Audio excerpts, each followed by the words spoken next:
Hello, Earth Angel, and welcome to episode 40 of the Devotional Drip. Be moved by the miracle of self-love. We are recording this today on Valentine's Day. I love to call this day Galentine's Day.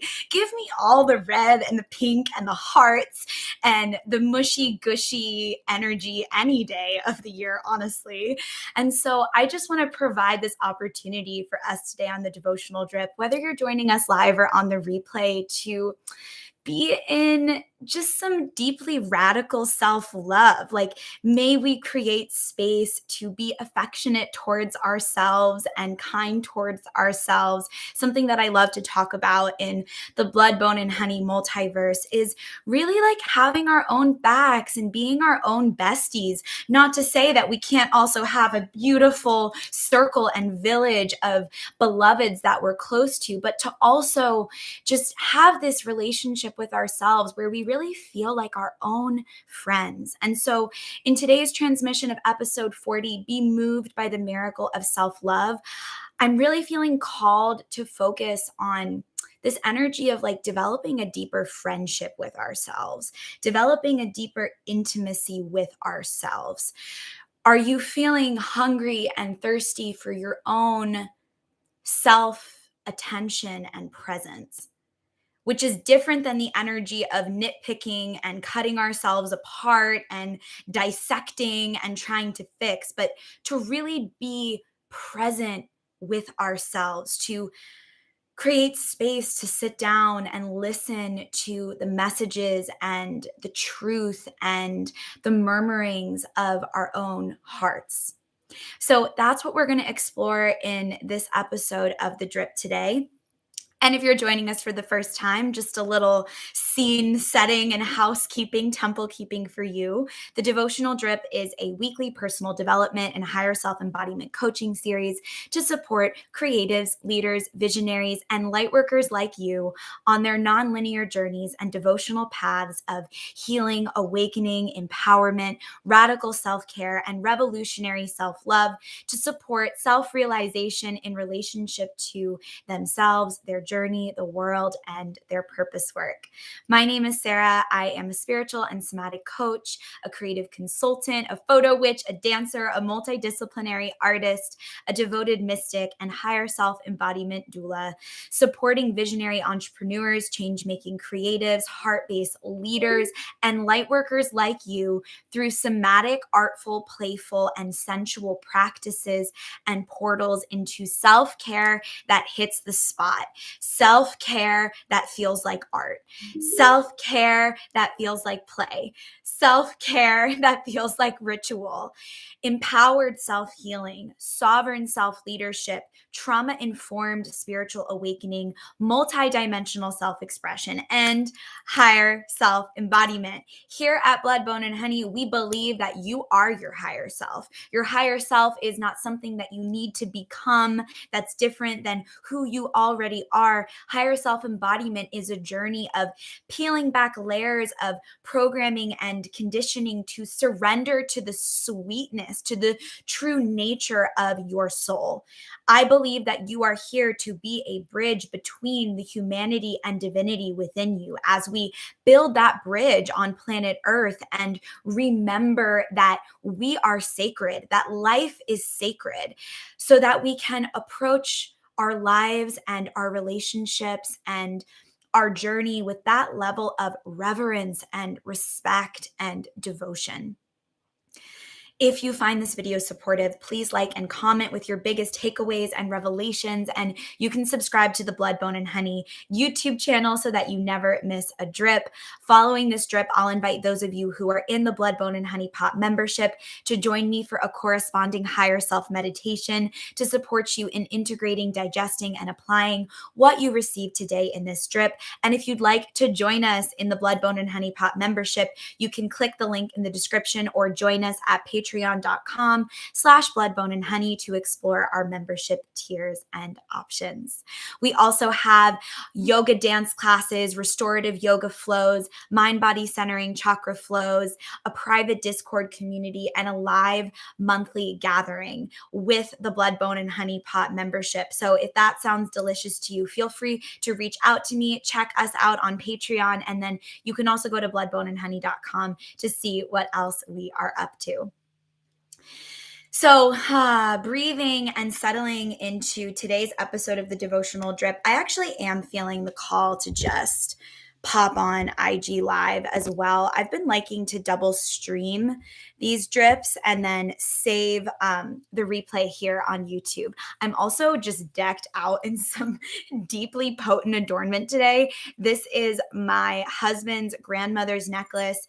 This is also my husband's grandmother's chain. But then this is a pendant, a snake pendant that I've been working with for the last, 7 years now, I guess.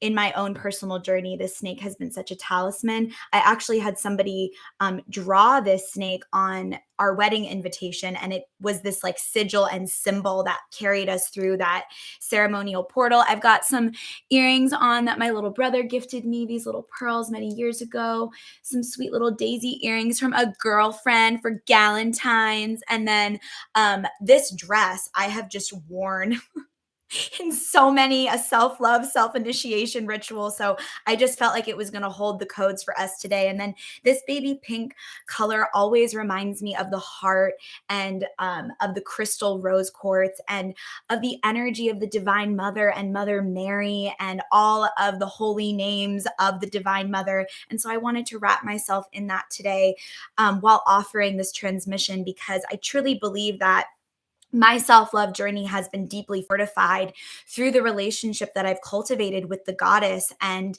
the essence of the Divine Mother, this great cosmic womb, fierce, loving, devout energy that is here for us to surrender into and co-create with in our own unique, ancient, holy, and sacred ways. I do not consider myself an authority on higher self embodiment. I consider myself a doula and a guide, and I walk a deeply shamanic path.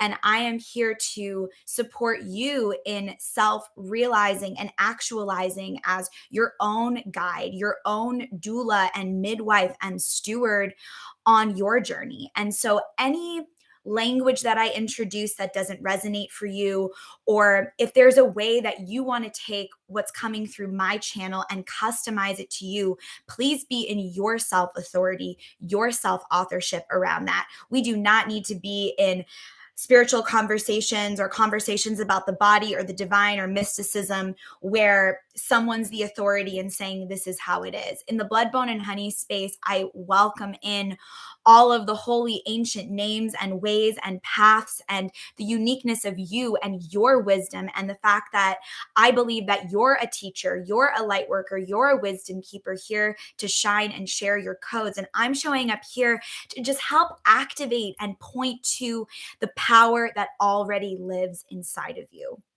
So just a little orientation today for this episode of The Drip. Thank you for letting me share some of my glamour. I'm going to go ahead and go live on Instagram and invite those folks to join us. If you haven't yet, you can grab a journal and a pen. Maybe you want to grab your own deck for this episode of The Drip today to pull cards alongside me. You can also be tending to your temple, doing chores. Maybe you're driving right now and you're just listening to the sound of my voice. Wherever you find yourself today, we welcome you into this temple space, whether you're here live or on the replay. These drips exist outside of time and space. And I notice anytime I enter the Blood, Bone, and Honey temple or any ceremonial space, like this is the place and the and the container where instantaneous miracles and divine knowing exist, as one of my teachers offers.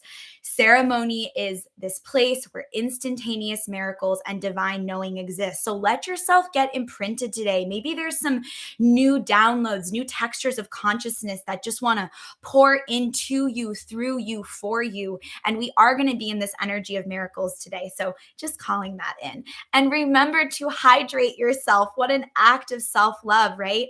Simple self-love exercise to just tune us in before I even press live on Instagram.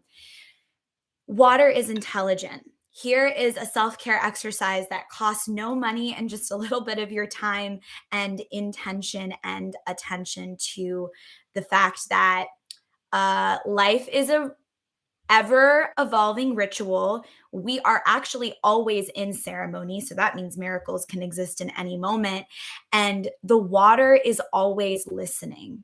We're also made up of at least 70% water. So when we practice infusing our water that we drink with loving energy, maybe affirmations, maybe even mantra or song, intention of any kind, and then we take that into our bodies, the water in our vessel that we're drinking from is then communicating to the water in our bodies, and those codes, that energy that we infused into our drinking water is now getting imprinted into all of these canal and river systems of water and life that move through us. And then we can also practice this in our self-love and affirmation practice. Even without our vessel of water, we could tune into the fact that we are made up of mostly water. So when we're speaking things to ourselves, when we're speaking things into ourselves, it's like, yes, the body is listening. And a lot of that is because the water is listening. The water within you is listening. So we're going to get radical in our self-love practice today. We're going to talk about the way that we talk to ourselves and the way that the body is listening and the water is listening. And so what a beautiful invitation for us to take authority, self-authorship, and agency over our self-talk and our self-care and the way that we relate to ourselves as a part of our non-linear journey of evolving in self-love. So if you have some water or a morning beverage and you'd like to just infuse that with a little love at this time, I know that I'm feeling like I need a drink in this moment. And maybe you just feel into the first affirmation that comes through to you, leaving space. I'm not the boss. I'm not going to tell you what affirmation to infuse into your water. Breathe into your heart, breathe into your body. What do you need to hear today? What do you need to drink in today? We're moving into Pisces season at the end of this week. We'll talk about Pisces next week on the drip. I'm getting like a permission statement for myself. I give myself permission to be expressed in the multidimensionality of what love is. I give myself permission to be expressed in the multidimensionality of what love is and can be and wants to be for me, for us, breaking open any definitions of love or miracles or self-care or self-love that maybe we were holding on to prior to this episode of the drip, and just allowing ourselves to be in this research lab, this heart lab, this spirit lab together, where we're letting instantaneous miracles, divine knowing, and new ways of relating to ourselves and relating to this journey exist, bubble up, come forward. We are inviting that in and we are giving it space. That's my prayer into my water. What's your prayer? All right. Go ahead and invite our Instagram darlings in.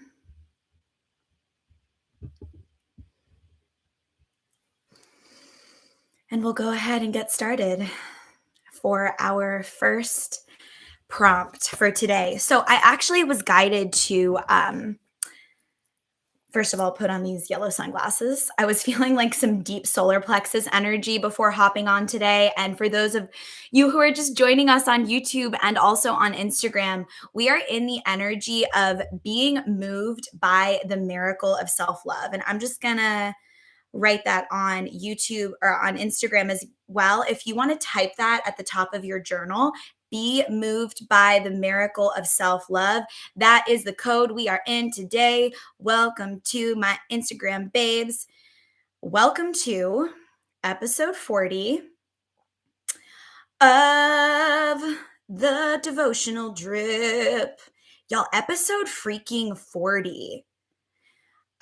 Be moved by the miracle of self-love. Hello. Yes, we are talking about miracles. Yes, we are talking about magic.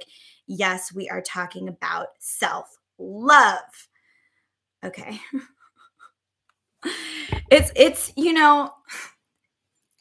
It's so fun. It's so fun to hop on and get dressed for y'all and pop in and just offer some transmissions. I have a big rose quartz today that's been with me since 2015 and deeply a part of my magical practice, just infusing some energy into this transmission today. If you're joining us on YouTube, drop in, say hello. Where are you tuning in from? Maybe give us a word or a couple of key words to describe how you're feeling today so that as I'm channeling this, I can weave those in. I can include you in this. We can be in this co-creation space together. Also, for those who are on Instagram, feel free to drop in. Let us know what's alive for you. How are you feeling today? Hey, Megan. Y'all, before I even pull our first card, I just need to go off on a humble brag about the Venus codes last night. My friend Megan and I offered the first round of the Venus Codes Play Shop, and it was so much fun. First of all, to co-create this container together in the first place, like we just got to be in all of this deep research together, and then to show up and hold the container together and really bring in the energy of self-care as art and play to empower ourselves to be in relationship with our astrology from our bodies, from our breath, to remember that like we know how to do ancient spirit math. We have lived many lifetimes on this planet. We are psychic as fuck and we're not scared to start talking about it. We are the daughters and the sons and the holy children of the ascended masters who have walked this planet before. We are here to be a bridge between heaven and earth. And we really just claimed that in our play shop last night. Like we were just like, here is what I love. Here is why I love it. Here is where I can infuse some more self-permission and breath to just be who I am.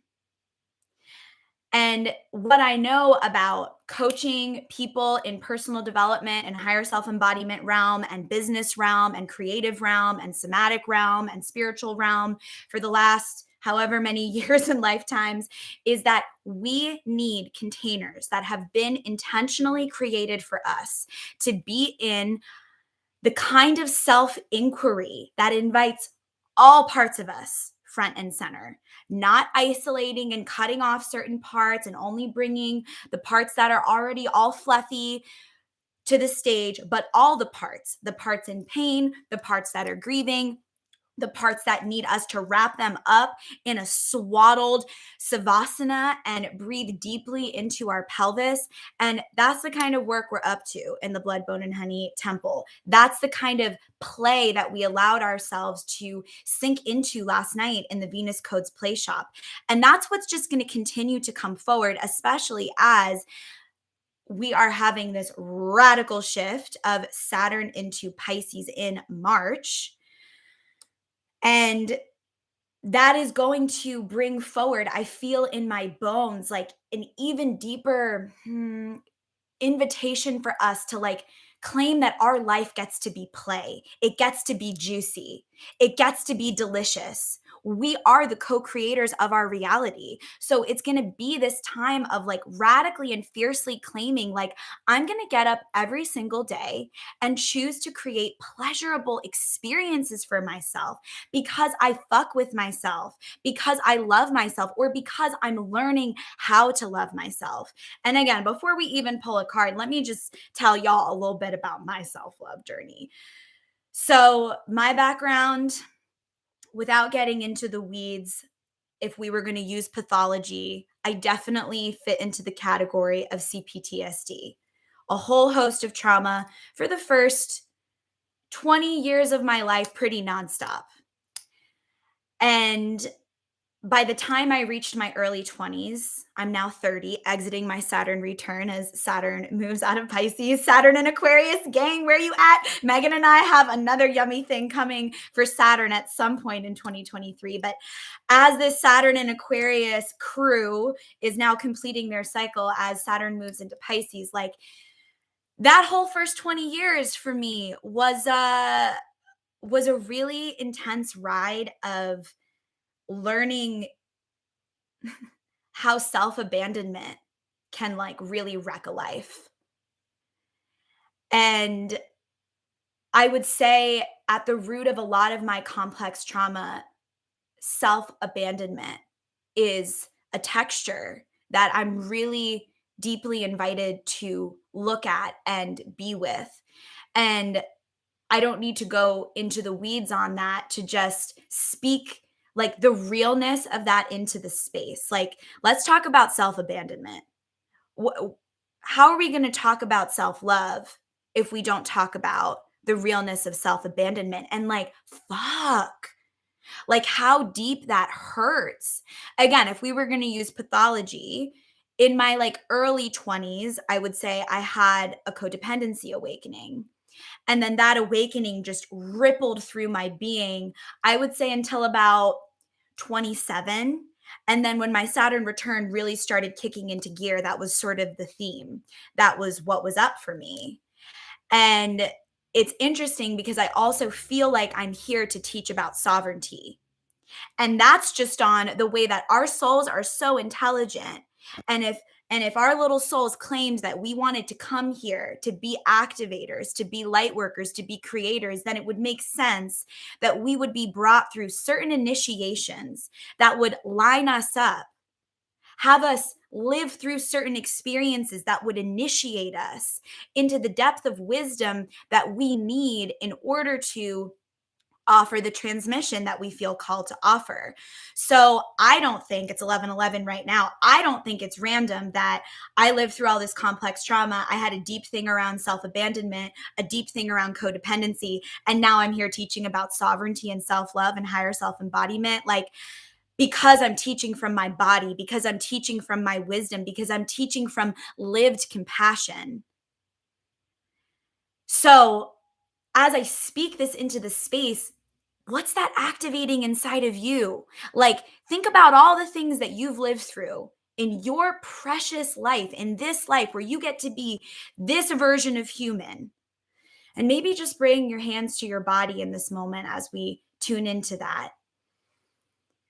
How can you allow yourself to be in a relationship with your past that feels empowering, that feels like, wow, I can allow myself to be curious about what it is that I survived up until this point, and then how all of that information, the compost, the dirt, the shit, the blooms, the seeds that didn't make it, and the ones that came into full being, we can let ourselves really see how all of it has been a part of growing this self that we are in this moment.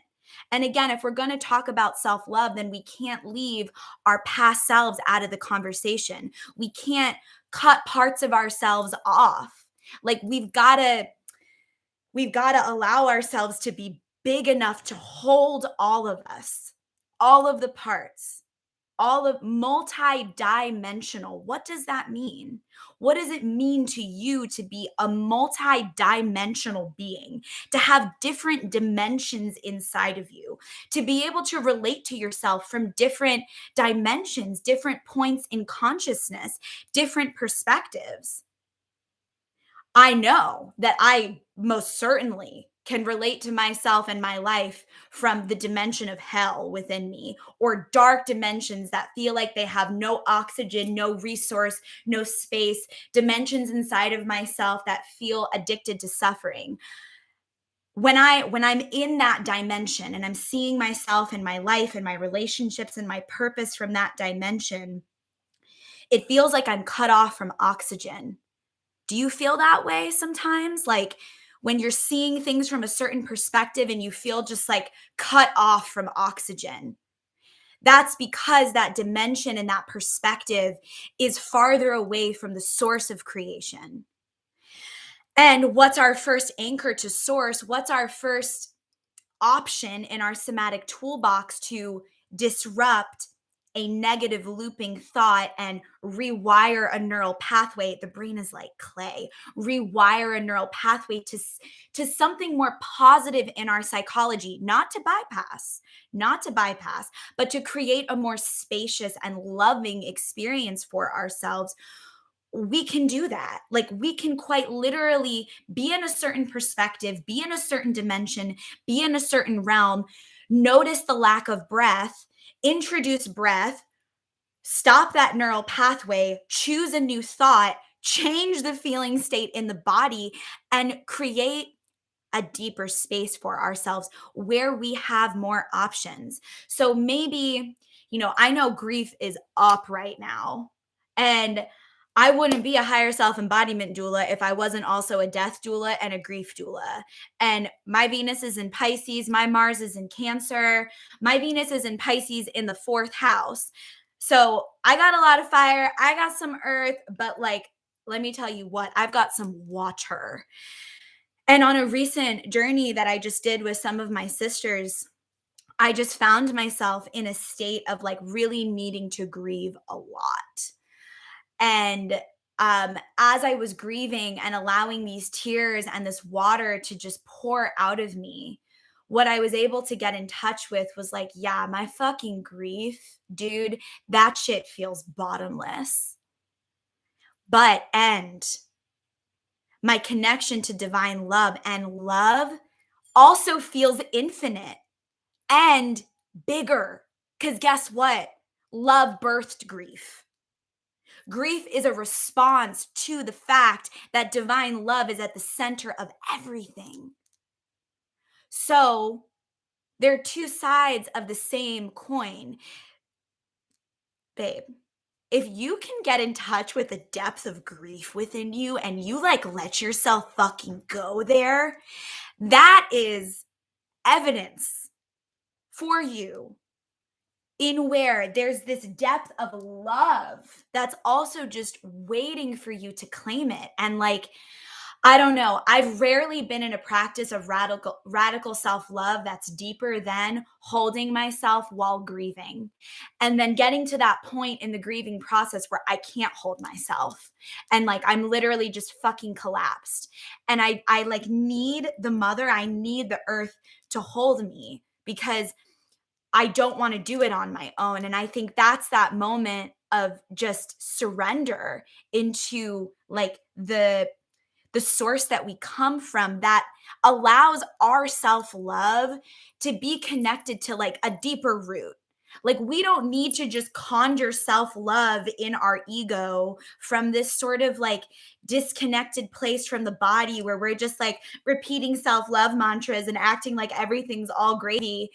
Like, bitch, if you have something you need to grieve, create a container for yourself, call in your higher self, put on some music that makes you weep, move your body, light a joint, get your journal out, and let yourself just be in a process of self reclamation, reclaiming all parts, calling all parts in. from all time and space. And I just want to actually give you a prayer for that right now, a little meditation for that. Let's just drop in. We haven't even pulled cards yet. I was told this episode of The Drip was going to be a little different. I was told not to write prompts.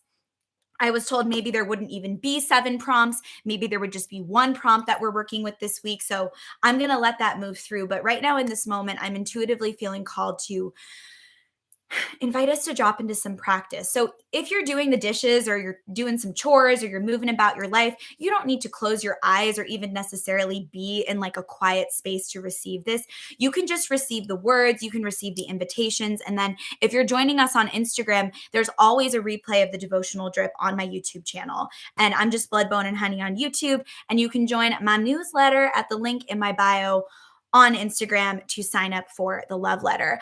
Oh, hey, Libby. Oh, I'm so glad you're here. Hi, honey. Happy V-Day. Whoa, I'm having like a deep moment of deja vu. Granted, Libby and I have been in many ceremonies together, but sending you so much love. Thank you for being here. And deep blessings to our babes on YouTube. Before I drop us into this little exercise, let me tune into these comments.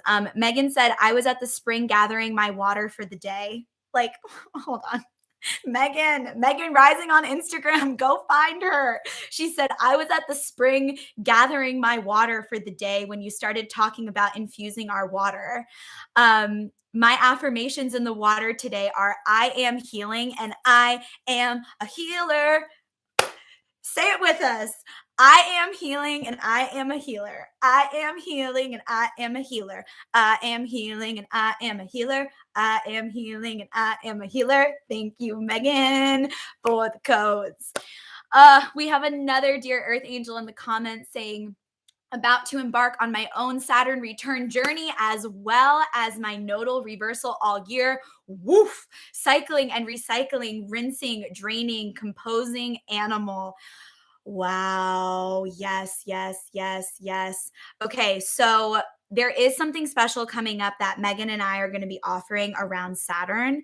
And also, we offered a really special package to our Venus Code Play Shop folks, which is a joint package offering an astrology session with Megan and a higher self embodiment ceremony with me. So you get to work with her for 90 minutes and then you work with me for 90 minutes. And we just help you create this like juicy, delicious, higher self embody your astrology map for your journey ahead. We really like tune you into your personal treasure and pleasure map.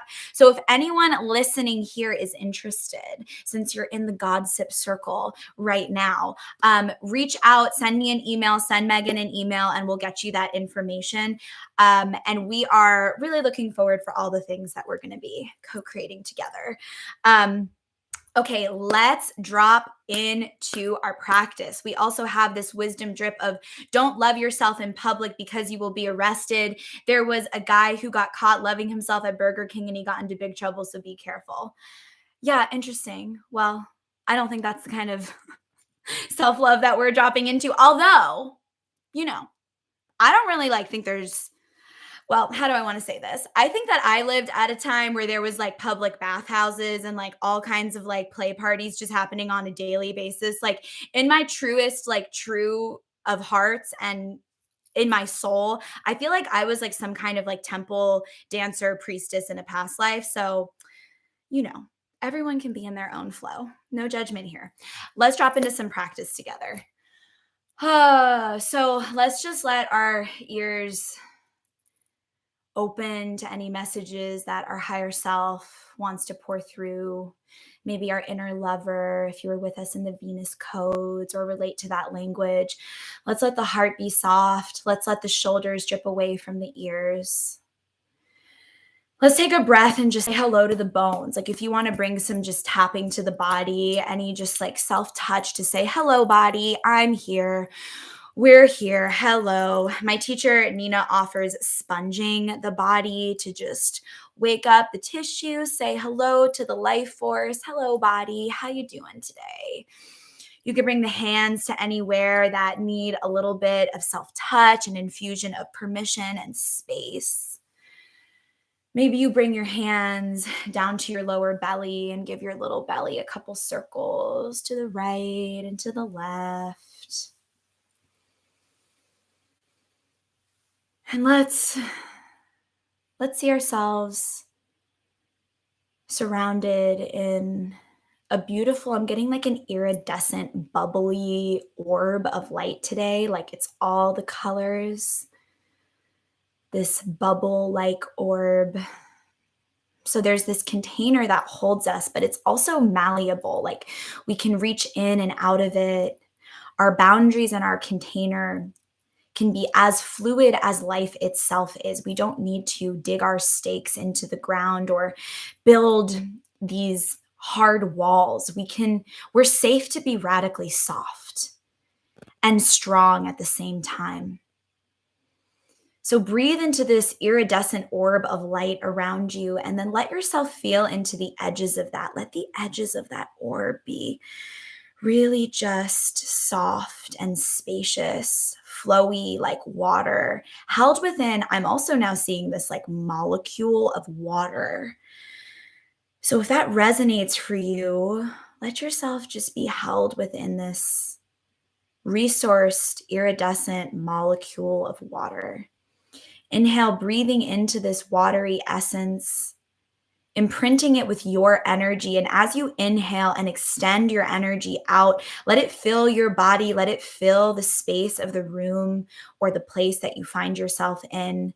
And as you breathe out that light, just command in your alchemy practice that any energy that isn't yours, any energy that's not here to serve your highest good, just disintegrates into this molecule, into this water, and it gets sent back to the mother. Send it back to the divine mother. Ask her to take care of it. That's none of your business. Just let it go. And then feel yourself in this sovereign space. Take another breath and feel your own energy. Take up space in your body. Take up space in your breath. And then as you exhale, let the bones have weight. Maybe you notice the spaces and places between where your physical body is meeting the earth and you just let yourself sink into that. Are you grabbing onto your ass? Are you holding onto your bones? Are you gripping the perineum? Can you let the belly and the organs be soft? And as you breathe, you can visualize that your organs and your bones are just getting like rinsed with water. The purest, cleanest, most infused with love, water. And this is not a cerebral exercise. This is like a deep feeling exercise. You don't need to think about love. You don't need to think about the water. You can let yourself experience this sensation of being nourished in the heart, nourished in the body. Let the supercomputer of the mind drop into the intergalactic technology of the body. Mind deferring to heart, mind deferring to body, mind giving the body information, body infusing the mind with new codes through the breath. And now that we're in this sovereign space, I'm going to invite you to just invite in all of your past selves. I was going to say a certain expression, but then I just heard all of your past selves. Invite them into the circle, invite them into the bubble, let them come to you, let them lay their heads on your shoulder, let them come and nuzzle up into your heart, let them come in, invite them in. They're so excited, they're laying their head on your lap. And then your present self is just sitting there holding and welcoming in all these past selves.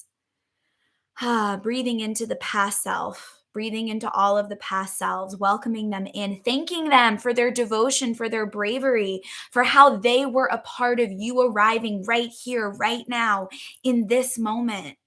You are a culmination of your ancestors, and you're also a culmination of those past selves. So if you cut yourself off from those past self babies, then that's cutting yourself off from yourself in this now moment too, because self-love is quantum as fuck. So when you invite in those past selves, your self-love experience in this now moment is going to be enriched. So breathe them in, breathe them in, breathe yourself in.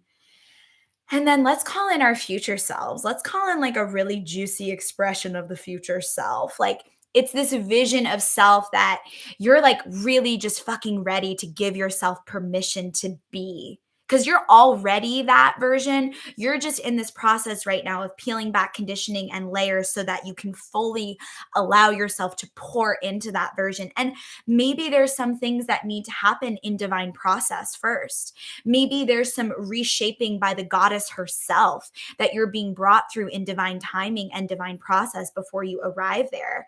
We had someone offering that they're about to enter their Saturn return. And I know for me, that was a process of being reshaped like clay.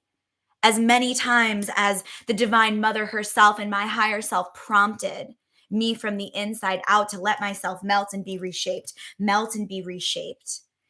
So may we allow ourselves to do that every day in our practice. How does love want to reshape me in this moment?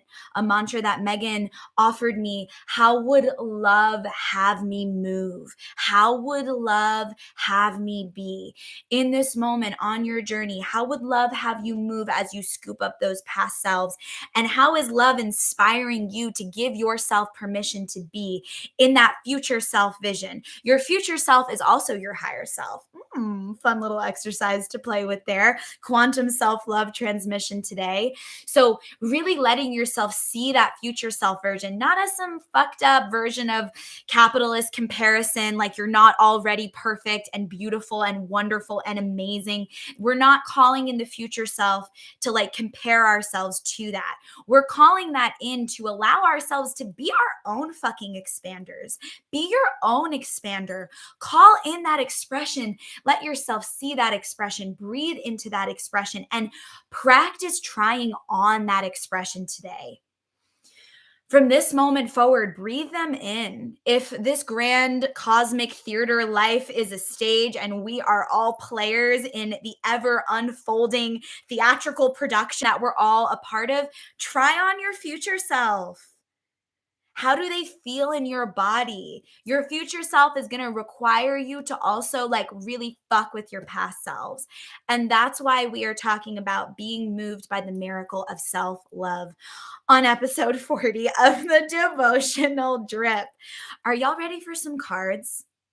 Okay, here's what I'm feeling prompted to do. If you have questions that you want me to infuse into these cards today, drop them in the chat on YouTube or on IG Live. Do you have a cue you want to propose to the cards today in relationship to your own self love journey? Is there something specific coming through for you? Welcoming that in, welcoming that in. Before we hopped on, I looked up the definition of miracle just because I was curious. And Google says that, which is highly censored. So, we're going to obviously break this apart. Miracle, this is what Google says: a surprising and welcome event that is not explainable by natural or scientific laws and therefore considered to be a work of divine agency. I love that. But what's also true is that divine agency is deeply connected to the quantum field and quantum physics, and energy is part of science. So this sort of like separation between science and spirituality, I believe, is part of some of the biggest programming that's just been poured onto this planet since the rise of the state in ancient Mesopotamia, when hierarchy was intentionally created so that these systems of oppression that have continued to rise over thousands of years could gain more and more power and pit us against each other and create this illusion where somehow science and spirituality could ever be separate. Like, some of the most spiritual people I know are fucking so smart and like deeply understand quantum physics. And what you'll find is when you look at some of the most powerful scientists and researchers throughout history, when you look into their work and you start reading about them in their lives, they become fucking spiritualists. Because there's a point in that depth of study where there is this inexplainable essence that arises. And I will give Google's definition of miracle that. Like, there is this inexplainable sort of quantum miracle that's constantly arising from the atomic fabric, just pouring into all of the dimensions in all moments. And we get to reclaim that we have a relationship with that inherently, whether it's something that we study or not, like it is us. So we can go as deep into that experiment of the intersection of science and spirituality as we want. I personally really love being in that intersection from the bridge of somatics and spirituality, because I think the body is such a powerful way to learn about science. And I have been simultaneously initiated in my somatic studies as I've been initiated in my spiritual studies. And I find that that template shows up for a lot of us. Like, as we go deeper into spirituality, we find the body. As we go deeper into the body, we arrive at our own spiritual awakening. Like, that's just this map I've had the privilege of witnessing within myself and witnessing within the people I get to work with, and my sisters and my friends and all the beloveds in my life. Um, we have Libby asking how to intentionally connect to my process of grief. How to intentionally connect to my process of grief.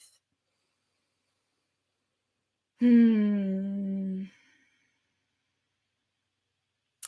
I'm hearing, how can I lean on divine love when I am grieving? How can I lean on or lean into divine love when I am grieving? To give us something to lean into. I'm just like feeling that lean, that surrender energy. How does that feel, Libby? Just to sort of welcome that question in. I'm going to write that also in my journal so I can drop this in the Blood, Bone, and Honey Pot membership Discord later. How can I lean and surrender into, let's say, divine self love when I am grieving? And I almost titled this episode of The Drip, um, be moved by the miracle of divine self love. And maybe I will change it to that. It's also interesting on YouTube. I'm like half lit in the sun and in shadow, just as we've been like speaking about like the multidimensional parts. Higher self embodiment is also about integrating the shadow self.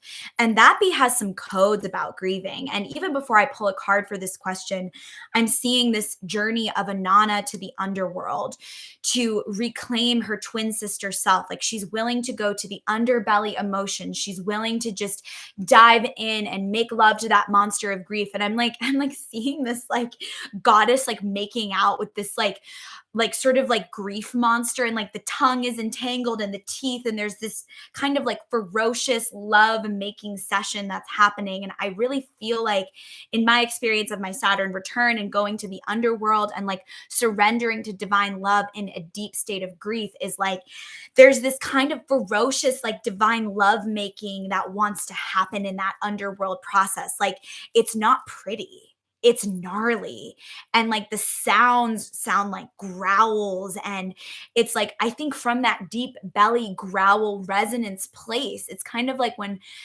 a baby's being pushed out of the birth canal. Like, part of that scream is part of moving the energy. So Libby, I'm just immediately feeling like the importance of making sound, and like giving sound, giving visibility to this grief. Like, I'm seeing you making a painting. I'm seeing you like paint this grief monster goddess. Like, maybe there's this relationship in the radical revolutionary divine self-love journey where like it's time to like reclaim a new texture of the shadow self for all of us, where the shadow self isn't just made up of like shame and parts of us that we've denied that we're reclaiming because of like cultural conditioning around sexuality, sensuality, and shame. Like, there's also this like aspect in my experience of being deeply in my own shadow work, play work journey, and supporting other people through theirs, where like there's this there's this ferocious wild self that wants to come forward, and they want to make art, and they want to tell you about their story.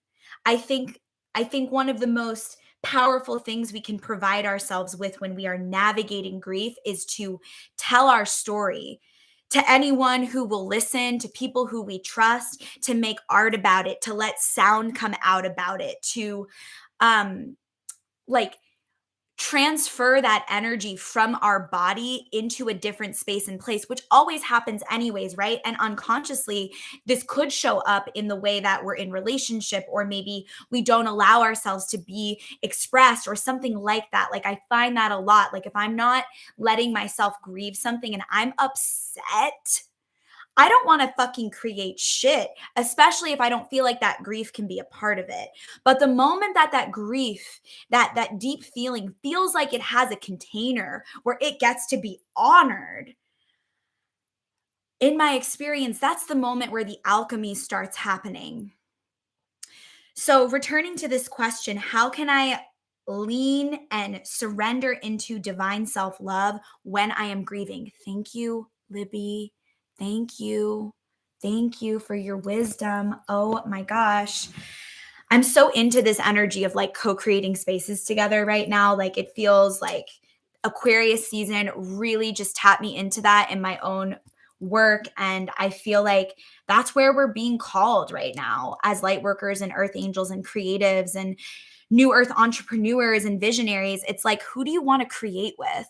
And the cool thing about divine self-love is that when you the depth of your self-love practice will directly translate into your relationships, because the deeper self intimacy that you cultivate with yourself, then when you're in relationship and a trigger happens, or any sort of anything gets triggered, whether it be good or bad, like you have this higher self awareness, you have this intimacy where it just sort of feels like, in the same way the breath can create space between like a looping thought and like a more self-loving thought. I feel like self intimacy and just this process of really getting to know ourselves and higher self realization and awareness also becomes this sort of like space between where maybe the ego would want to project in relationship. It like creates this gap so that the projection gets recircuited through divine self love. And instead of making it about the other person, you're just so deeply in your body and your breath and your own experience that like you recognize that that other person is also having their completely own sovereign experience.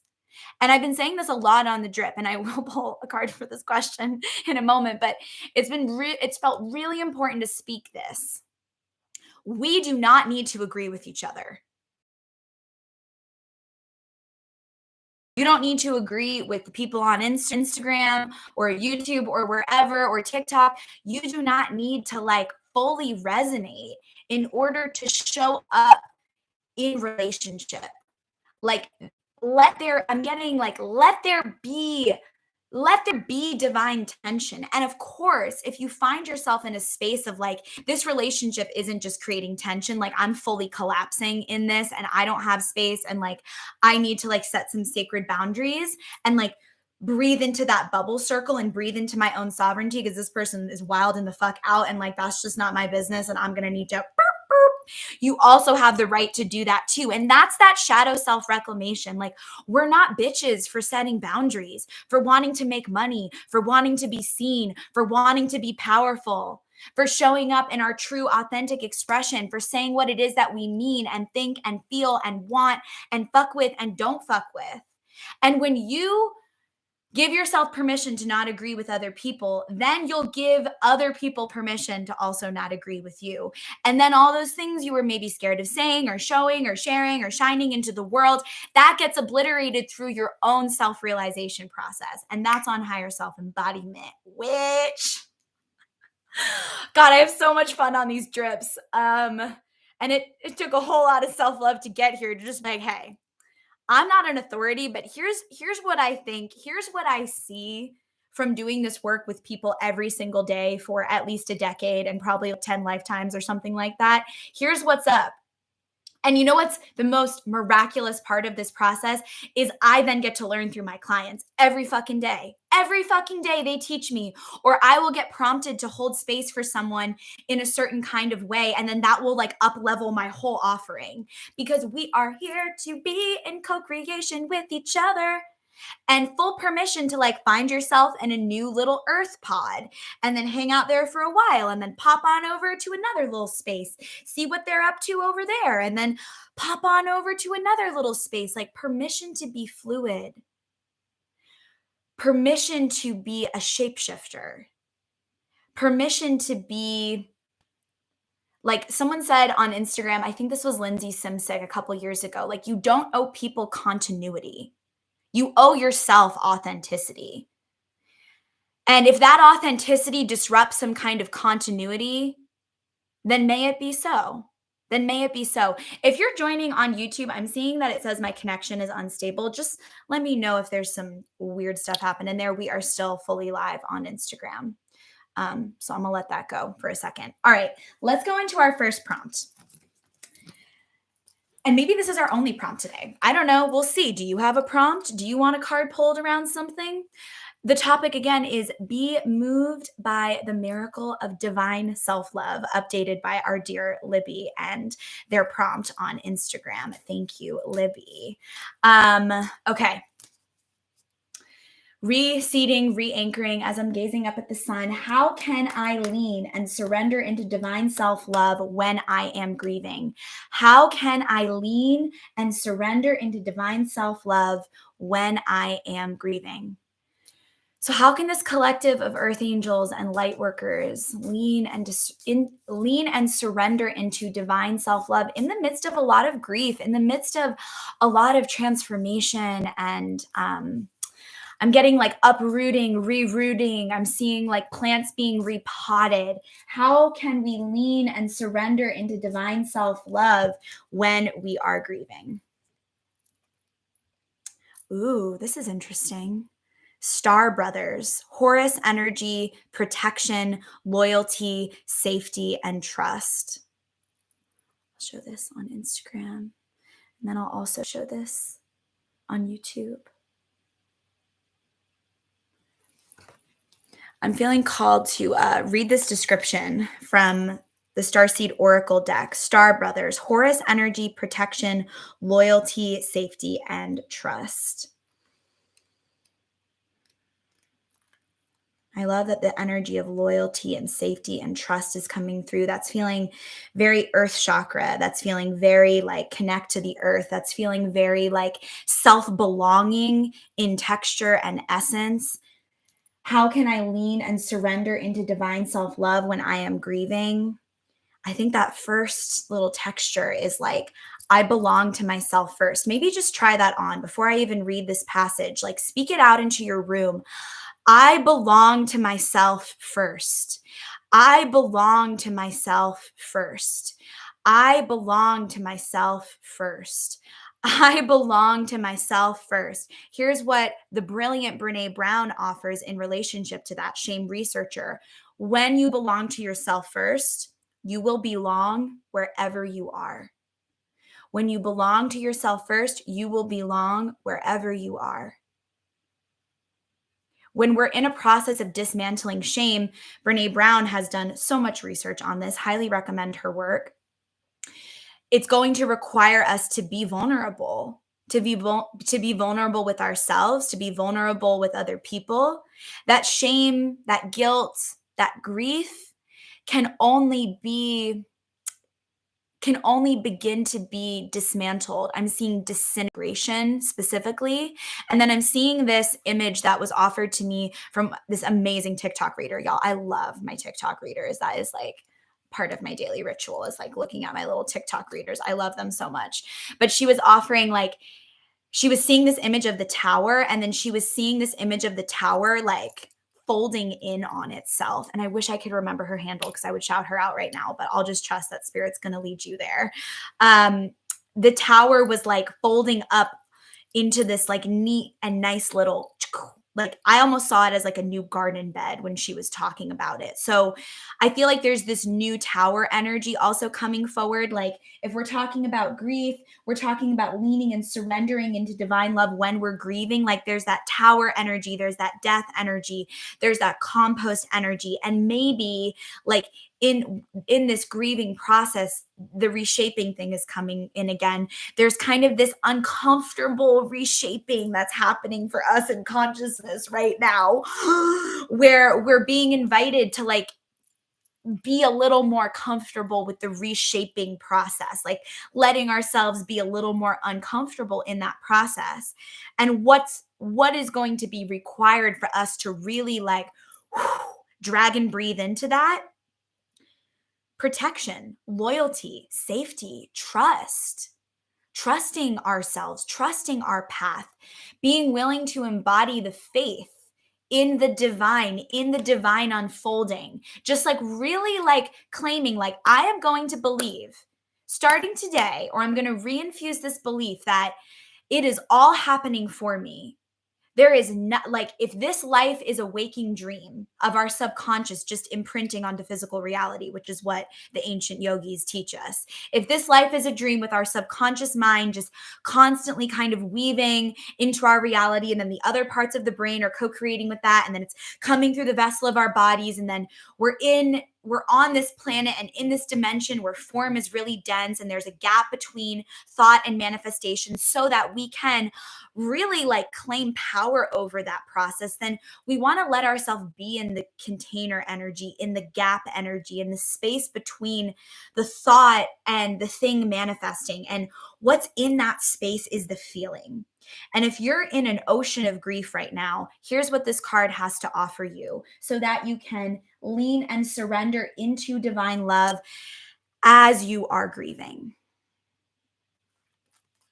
Mariana, thank you for your prompt. I'm going to go on to that next. Can you let me know if this stream is unstable? It keeps telling me that it is, but I don't see issues on my end. So I'm just like, I think we're good.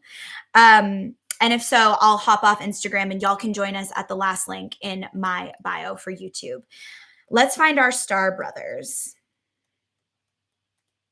I think that I was guided to offer a couple less prompts on the drip, or like not even prepare for that before hopping on, because I think I'm being guided to just like let my channel like have a little more time on the drip. And like, we love the cards and like keeping that a part of it, but just really creating space for a transmission to come through. And I do have plans to turn the drip into a podcast in 2023, all in divine timing and process.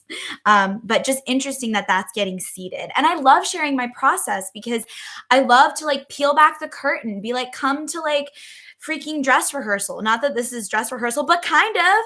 I'm not going to lie, y'all. I would love to do a TED talk about higher self embodiment and go on a bunch of podcasts and talk about this and come to retreats and teach sacred movement. Like, I am ready. I'm available. My Saturn return officially ended yesterday. Call me, beat me if you want to reach me, Kim Possible style. I'm also available for new private mentorship containers, one-on-one sessions. Megan and I are offering a really juicy joint astrology and higher self-embodiment ceremony. If you're curious about that, reach out. Maybe a little V-Day self-love investment, if you will, to activate the divine love within. Okay. Star Brothers, Horus energy, protection, loyalty, safety, trust. Receive these words, my love. I'm like fully illuminated in the sun on YouTube. We're just going to let this happen. You are more protected than you can imagine. You are more protected than you can imagine. On YouTube, my full higher self is descending. For this one, I'm like literally fully lit up. Okay. Oh, this is so good. Oh, this is so good. Please breathe into this and let yourself feel this in your body as I say it. So vulnerable, y'all. It's safe to open the back of your heart. It's safe to open the back of your heart. It's safe to open the back of your heart. Breathe into the back of your heart. And then as you do, let that inhale extend and like see these big ass motherfucking angel alien wings dripping down. That's your higher self that you already are. Feel your wings. Breathe into your wings. Let the back of the heart be liberated. How can I lean and surrender into divine love when I'm grieving? Let the back of the heart be liberated. You're being called to be open to receiving a new level of support now from those in your life and from the benevolent beings that you've connected with. And I would also say, in this transmission of being moved by the miracle of self-love, from that own like inner lover and pure like being within, not pure like purity culture, pure like your soul like was birthed from a cosmic womb, pure like you're made up of like atomic magic, pure like minerals are actually made of stardust, pure like you are a, a direct amalgamation and combination of heaven and earth. Pure, like you love yourself and fuck with yourself so deep that you are unwilling. And this is something that one of my mentors, Des Davis of the Rich Witch Life, has invited me to do so many times. Be unwilling to turn a sword against yourself. Be unwilling to turn a sword against yourself, especially when you're grieving. You are not messy. You are not a problem. You are not too much. Your grief is not too big. Your story is not too raw. Your trauma is not too big for you to love into liberation. You are the entire universe, as Megan offered us on our Venus Codes Play Shop. You are the entire universe having an experience in this body. I'm feeling really called to like invite us to like speak like I love you and then our names out loud. Like I love you and then the name that you feel resonant with, the name that you call yourself. Maybe you're surprised. Maybe there's like another like name or description to come forward today. I do think it's powerful to like also use our name, especially if our name has been used in vain, like as a reclamation spell. Like, I love you, Sarah. You're not too much, Sarah. You are a gift to planet Earth, Sarah.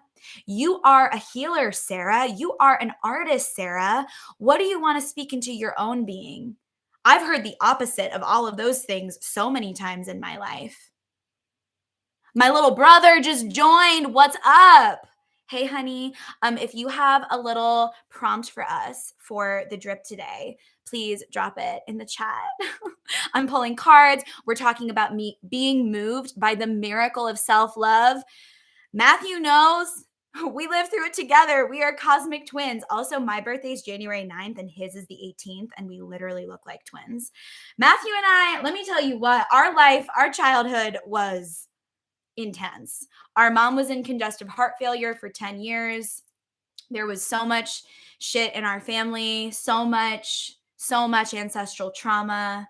Matthew and I are both highly psychic, highly neurodivergent, did not do well in the normal sort of school structure, especially in the South, with all of its like patriarchal, religious, like obsessed with heteronormativity programming. Grew up also in the church. Both of us grew up in the church, which did have us like channeling and speaking in tongues when we were kids. So I believe that that was like part of both of our training and development. And also we had to break out of that shit, find our own path, find our own way. We're both queer as fuck. Like it was not an easy road. So I don't want you to think I'm like on here, like in my like jewels being like, love yourself. Because I hold a lot of grief in this body and a lot of like codes around grief and a lot of feelings around grief and like a huge fucking goddess level conviction to create spaces for us to just like tell the fucking truth. Yes, Matthew, that we are survivors. That we are survivors. I'm a survivor. I'm not gonna give up. I'm not gonna stop. I'm gonna keep on surviving. Maybe I'll put that on our next yoga dance playlist for the Blood, Bone, and Honey Pot. Okay, going back to our card. You know I love a little sibling and musical interlude. Okay. You're being called to be open to receiving a new level of support now from those in your life and from the benevolent beings you're connected with. Like, thank you to my literal fucking brother, my literal fucking blood hopping on in this moment to be like, hey, Goddess is so good. through ancestral patterning, current life traumas, and past life karmic impressions. Let's not forget about the past life trauma, and not to be like vulgar, but trigger warning for past life physical trauma. I can still feel that imprint around my neck from past lives for literally being killed for talking just like this. And I believe that with every part of me. With every part of me. And let's talk about the power of our belief as a self love tool. We were talking about believing that the nature of the universe is loving and that everything comes from love. Even grief is an expression of love. When you choose to believe that your relationship to grief will be turned inside out and you will be reshaped like clay. It is the surrender. And y'all, I learned so much about my Venus being in Pisces, which is all about spiritual surrender. So my kink literally is spiritual surrender. And that is so fucking true. I think I've talked before. I definitely talked about this before on the drip, in my pleasure practice, I will literally be in a pleasure practice, opening my heart to goddess and manifesting. I manifested this house that way. I heard the emerald was coming, and now we live in the middle of a forest with all of these beautiful green trees, and the porch is painted emerald green, and the door is emerald green. And I'm like, yeah, I manifested this. Also, just manifested an emerald green car named Rumi. The car's name is already Rumi. Manifestation is so real, but our vibration precedes manifestation. So, what's one of the most powerful tools in our manifestation toolkit? Our belief, the power of our belief. Our belief. It's that is the master paintbrush, our belief. And our faith precedes our belief. You don't even have to believe something to claim it as a belief. Your body doesn't even need to be fully on board yet. That's the power of affirmation practice too. You can say I am worthy. And if there's parts of the psyche or the ego that don't feel worthy yet, even you just saying that and what imprinting into the water inside of you that's listening, I am worthy, I am worthy, I am worthy. You don't need to believe it to say it. The water starts listening and getting imprinted with those codes because you are a fucking alchemist. You're a fucking alchemist. You're fucking psychic. You're a fucking creator. May we be moved by the miracle of loving ourselves deep enough that we claim that we are fucking alchemists. Your Mercury out of retrograde, bitch. Tony Nagy says in the comments. I love Tony so much. Listen, you're right. Yesterday was the last day of my Saturn return, as I told you. I'm feeling like a brand new woman. There's this song by Cobra called Brand New Bitch. Definitely play it. It's so good. I was blasting that in the shower this morning, getting ready for the drip, just I'm about to light this shit on fire today. Also, I'm just feeling called in this moment to say that I'm calling in invitations to speak on other people's Instagrams, speak on podcasts, go on a fucking TED Talk. I feel a book coming through. There's just so much happening. I'm trying to have immersive gallery installations. I'm trying to invite people here into the temple to have branding and boudoir photo shoots. We can go jump in waterfalls. Let's plan for the summer now. Call me, beat me if you want to reach me. Again, Kim Possible coming back through to say, Saturn, I am out of my return. I am open for business. Okay, let's see how you're open for business. Reseating our prompt. How can I lean and surrender into divine self-love when I am grieving? How can I lean and surrender into divine self-love when I am grieving? Through ancestral patterning, current life traumas, and past life karmic impressions, many of us have become mistrustful and suspicious of loyalty and have blocks when it comes to receiving support. Give me a in the comments if you feel that. That is so real. That is so real. I know that in my own pleasure practice and self-love practice, I really got to watch my receptivity. I really got to watch where I literally will be out here fucking blocking miracles. I'll be like, no, because it can be tender to let ourselves receive in new ways. It can be really scary. It can be really vulnerable. It can be so vulnerable to claim that receptivity, to claim that worthiness. Like, if I stand up and claim this, is someone going to knock me down or tell me I shouldn't be here?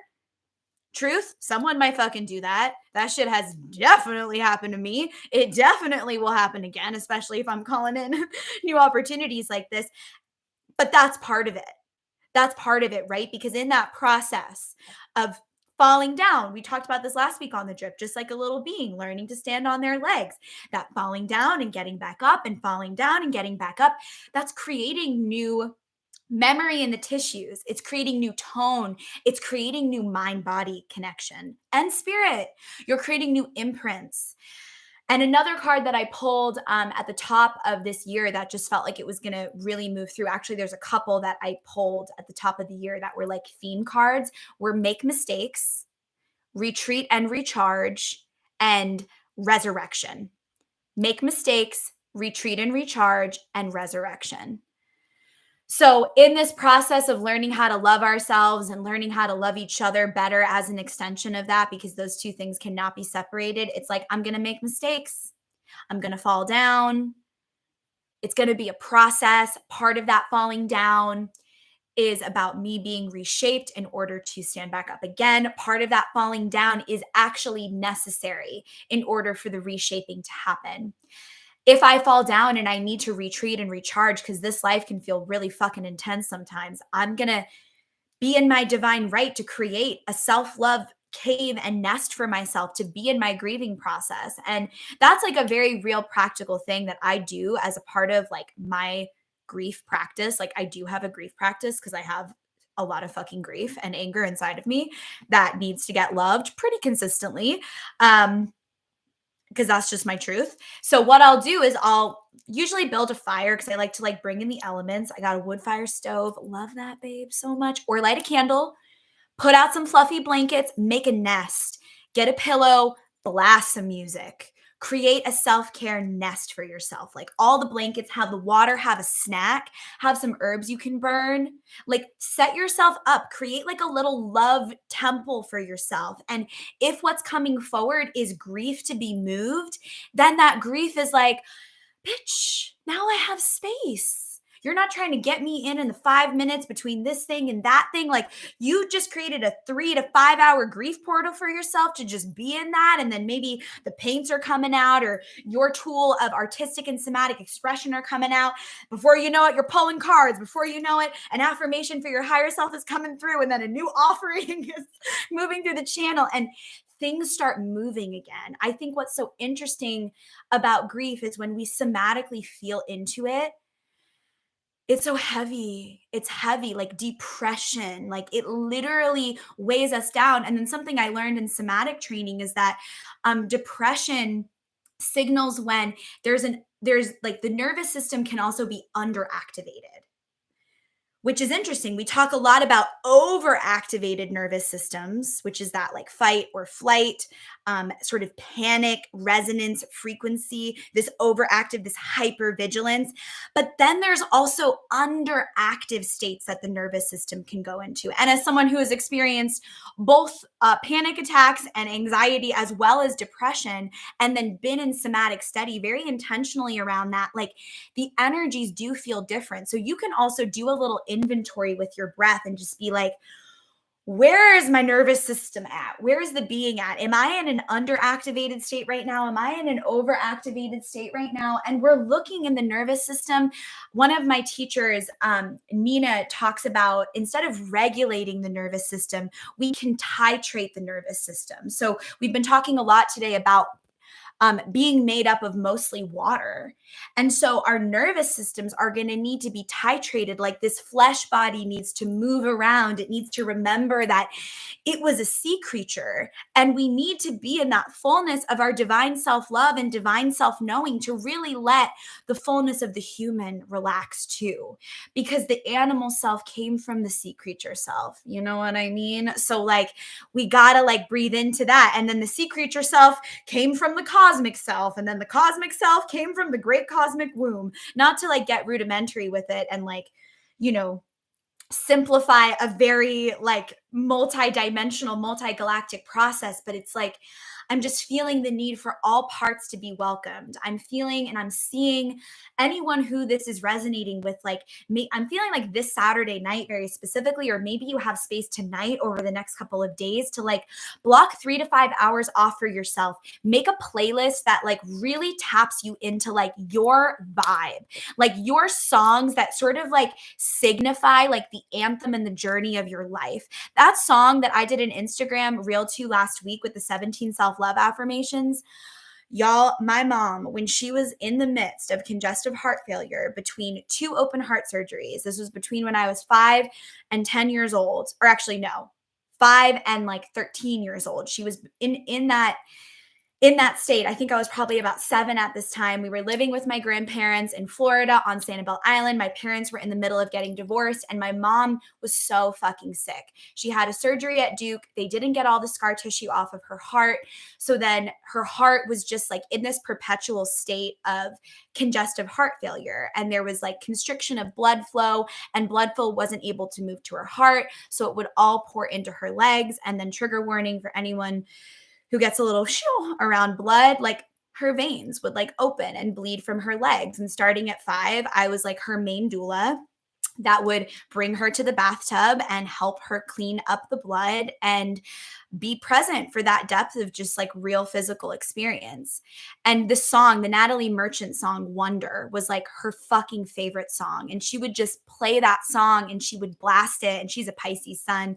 She would cry and she would pray and she would just be in this like ecstatic practice of cultivating her relationship with the divine in a moment of like, I don't know if I've ever seen someone suffer like that physically in front of my eyes, like my mother. And that was a really deep imprint for me. That's deeply inspired my work, and a lot of peace and a lot of healing and a lot of money and time and resource and coaching and therapy and ceremony, where I do this thing I'm inviting you to do, where I fucking lay out all the goddamn rugs and put on the playlist and hit the joint if I'm feeling it and blast the music and dance around and move and journal and grieve and ask myself prompts like, how can I lean and surrender into divine love when I am grieving, through being in practice that's this radically self-connective and intimate. That's how I've scooped that little 5-year-old up and been like, baby,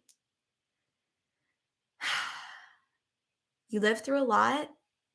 Life's not going to look like that anymore, but it did look like that.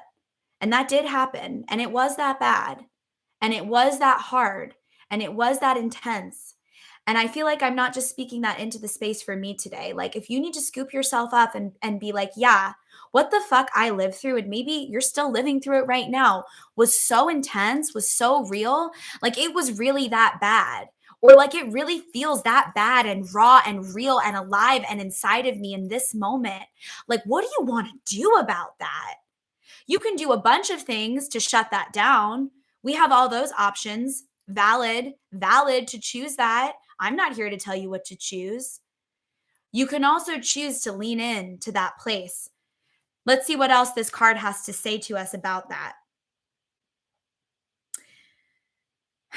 Through ancestral patterning, current life traumas, and past karmic life impressions, many of us have become mistrustful and suspicious of loyalty and have blocks when it comes to receiving support.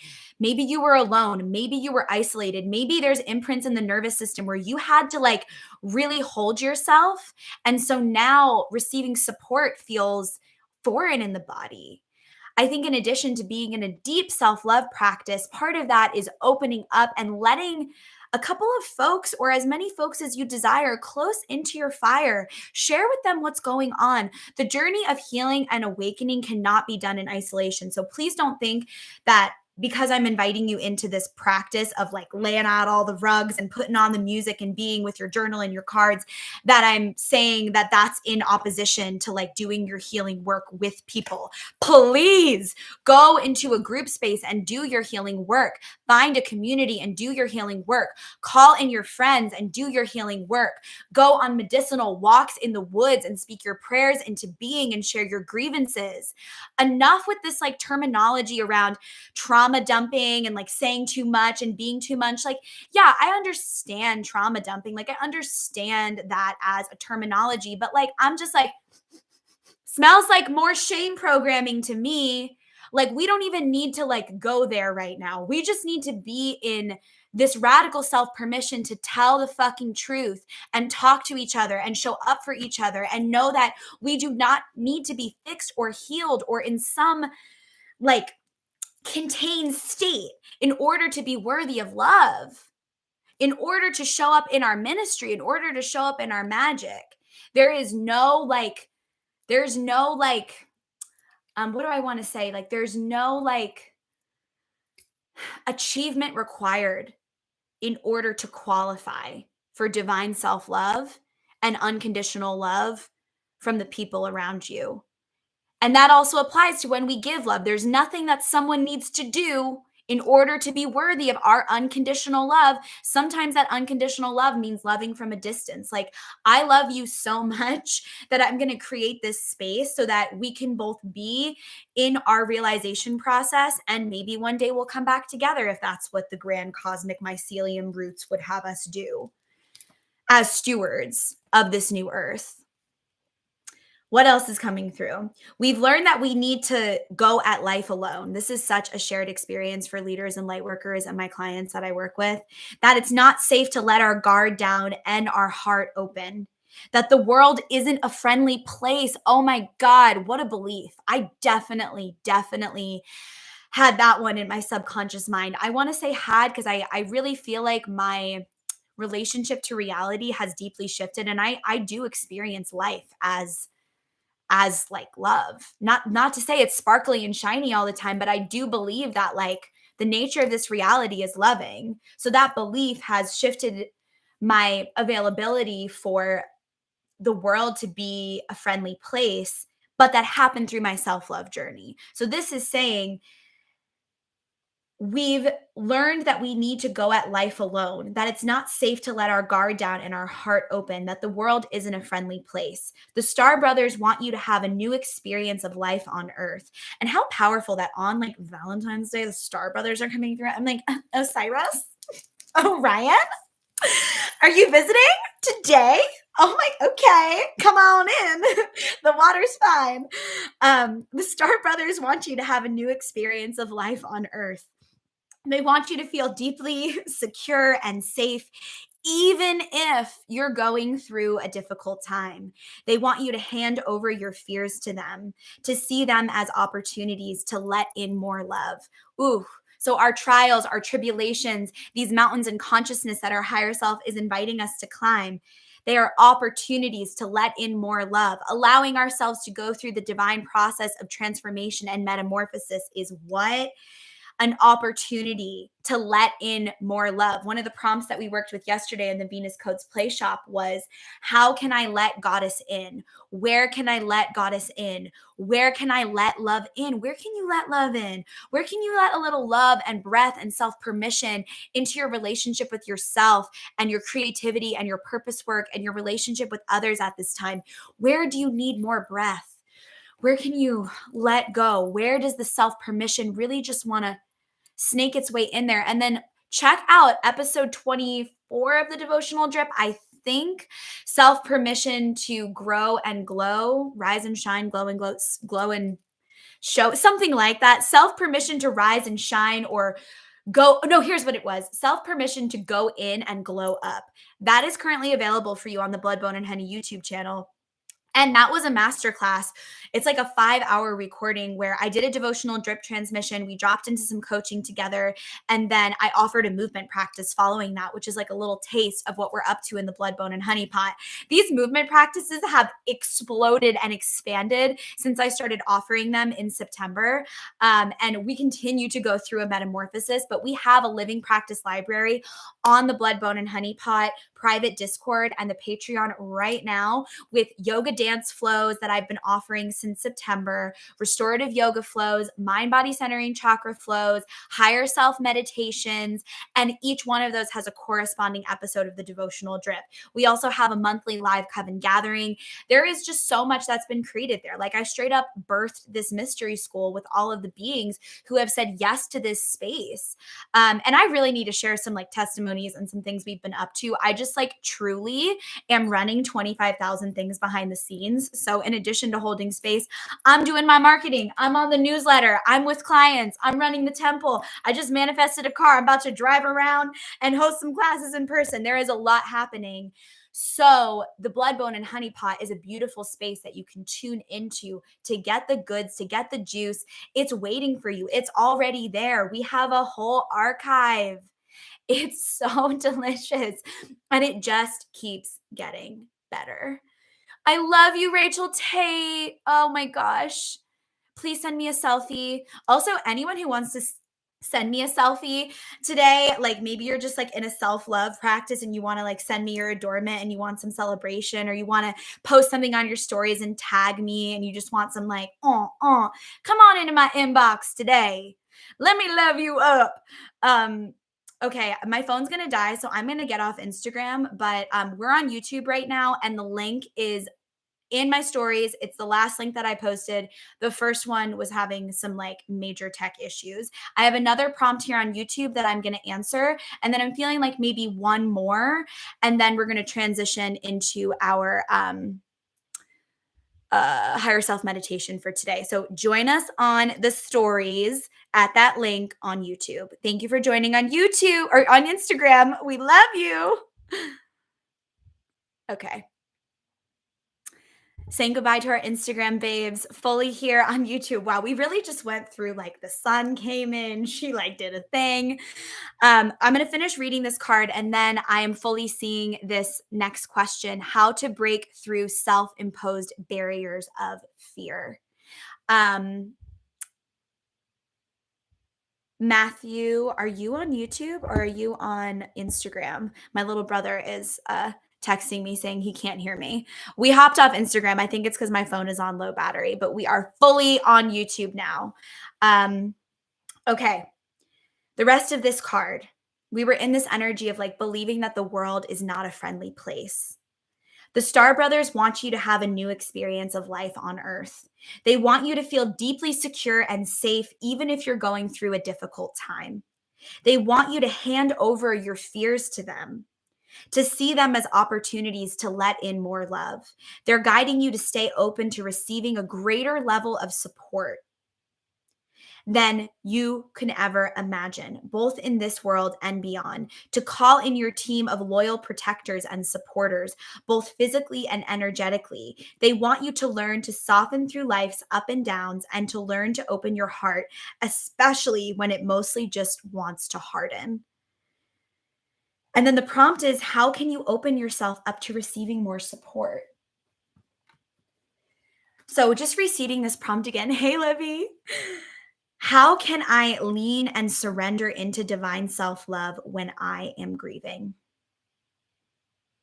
Let love in, let other people in, let God, Goddess, Source in your practice.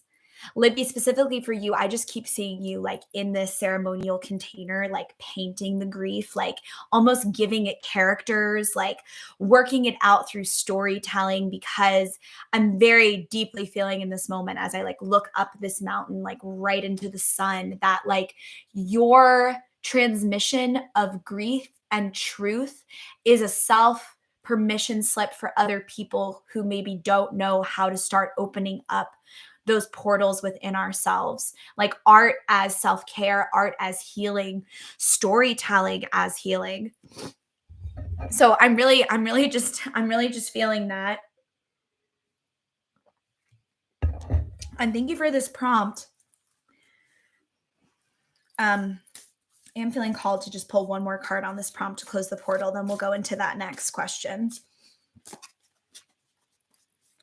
I want to ask, like, how can we move inside of this? Like, this is from my Cosmic Dancer deck. So it offers like textures of movement. Like, how can we move? How can we move as we meet this grief? Are you kidding me? Give and receive. It's literally what we were just talking about. Yeah.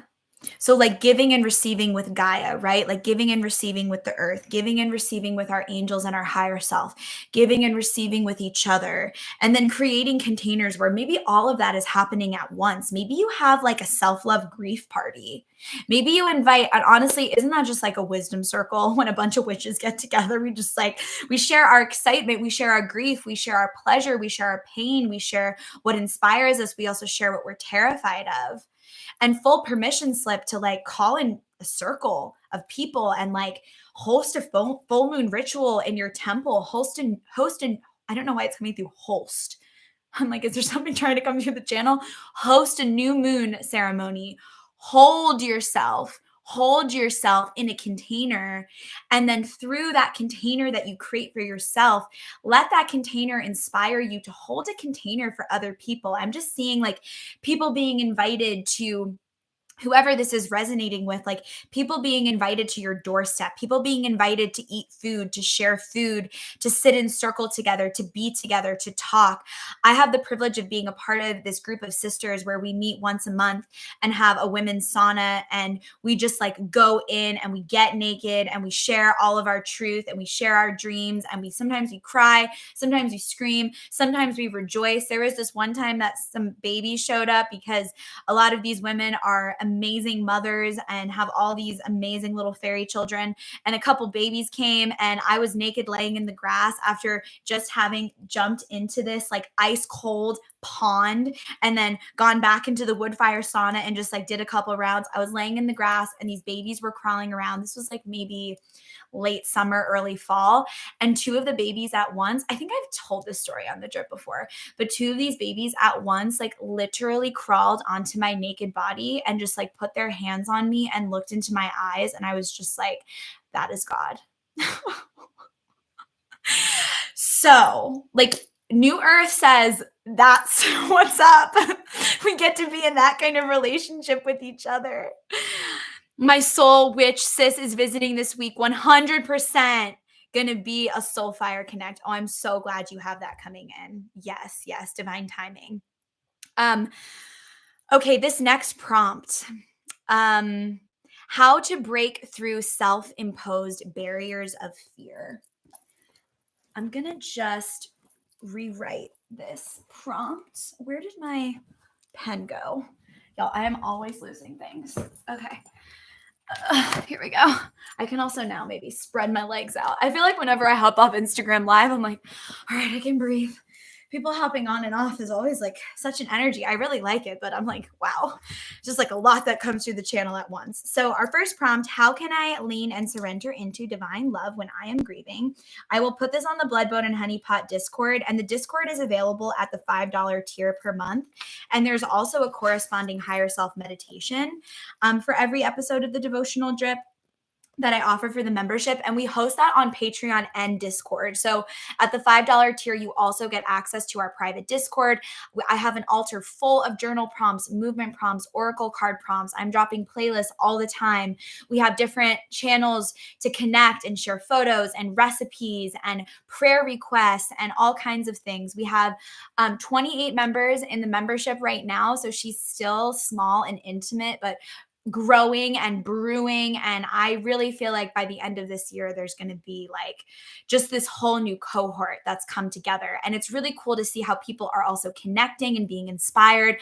A couple of collaborations have come through the Blood, Bone, and Honey Pot in my own work that I'm exploring. So it's just a really exciting space. Megan Rising, our master astrologer here at Blood, Bone, and Honey, is also in the Coven Discord. She's not offering anything formally in there yet, but she's a part of the membership, and we're stirring up so much magic together. Also, now YouTube has me just like illuminated in sun, like in the sacred dark. I'm just like, this is a very multi-galactic transmission today. All right, second prompt, how to break through self-imposed barriers of fear. So we already have lean and surrender, how to break through. So breaking through is giving me fire. It's giving me burning energy. How to, we have give and receive coming through. how to burn through, how to burn through, how to burn through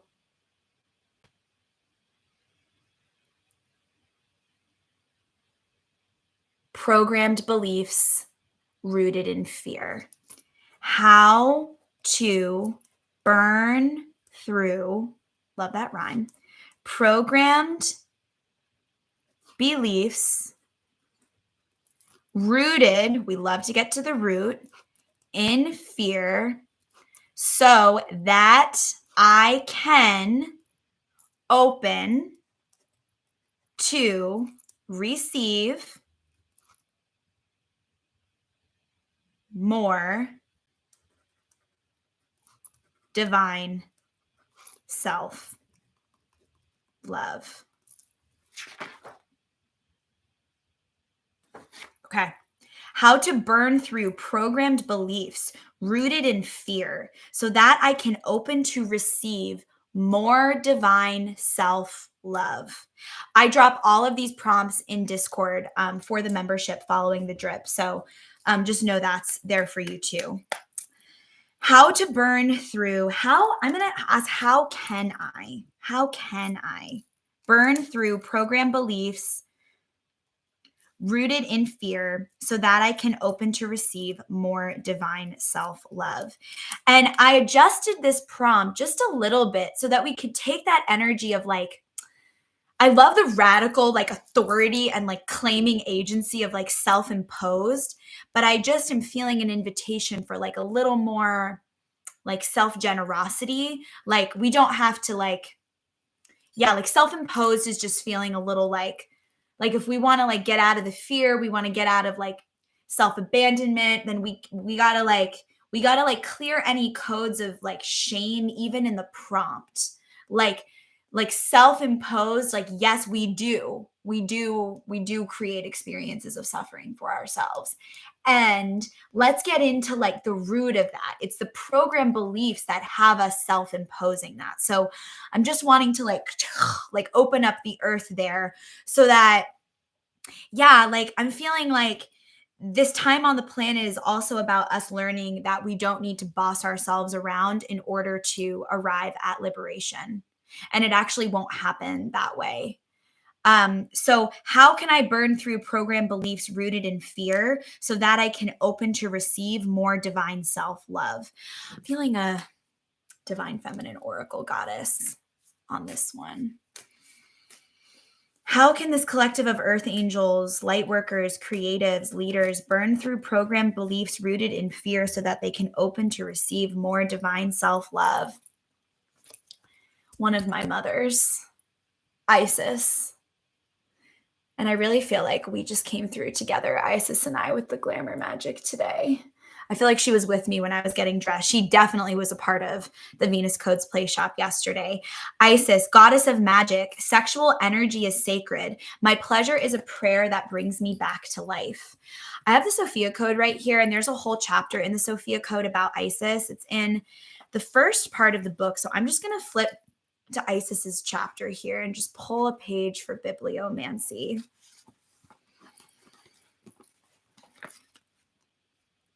Okay. This is on page 74 and 75. This is Isis's initiation in the Sophia Code. So the Sophia Code has a whole cohort of divine feminine ascended masters that have a chapter about their lives as translated by Kaya Ra, and then a whole initiation that you can speak out loud and walk yourself through. Isis is a great one for grief. The other card that's coming forward here is also talking about being spiritually and financially abundant and providing heaven and earth for ourselves. Like it literally says, I am the mother of believers, Khadijah, the mother of believers. I am spiritually and financially abundant. I provide heaven and earth for myself. Like that is what this card is saying. And then I open to this page in the book and it says, I accept that I hold the golden keys to my heaven on earth. I accept that I create my reality by the power of my word. My word is good and my heart is pure. By the loving power of my pure word, I call forth and invoke the full presence of forgiveness for myself now. How can I burn through program beliefs rooted in fear so that I can open to receive more divine self-love? I can believe that I'm spiritually and financially abundant and that I can provide heaven and earth for myself. I believe and claim that my sexual, my creation energy, my capacity to create and build things and birth things is sacred. And my pleasure, when I create what brings me pleasure, when I create experiences for myself that allow me to circuit my body into pleasure, it breathes me back to life. And then this passage saying, I accept that I hold the golden keys to my heaven on earth. I accept that I create my reality by the power of my word. My word is good and my heart is pure. By the loving power of my pure word, I call forth and invoke the full presence of forgiveness for myself now. So we have this energy of I provide heaven and earth for myself. I accept that I hold the golden keys to my heaven on earth reality. This is really like, so just going back to that self-imposed word, since it was a code that was introduced, that's giving me big devil card energy. And the devil card in the major arcana rules Capricorn. I am a Capricorn sun. So I struggle with this a lot with sort of my ego. Um, the ego is connected to the sun in astrology. Mine is connected to Capricorn and the devil card. And I will find that when I'm doing work around like changing like my beliefs at the identity level, there's almost like this, there are these chains that want to be broken through, and those chains are self-imposed, but maybe we didn't put them there in the first place.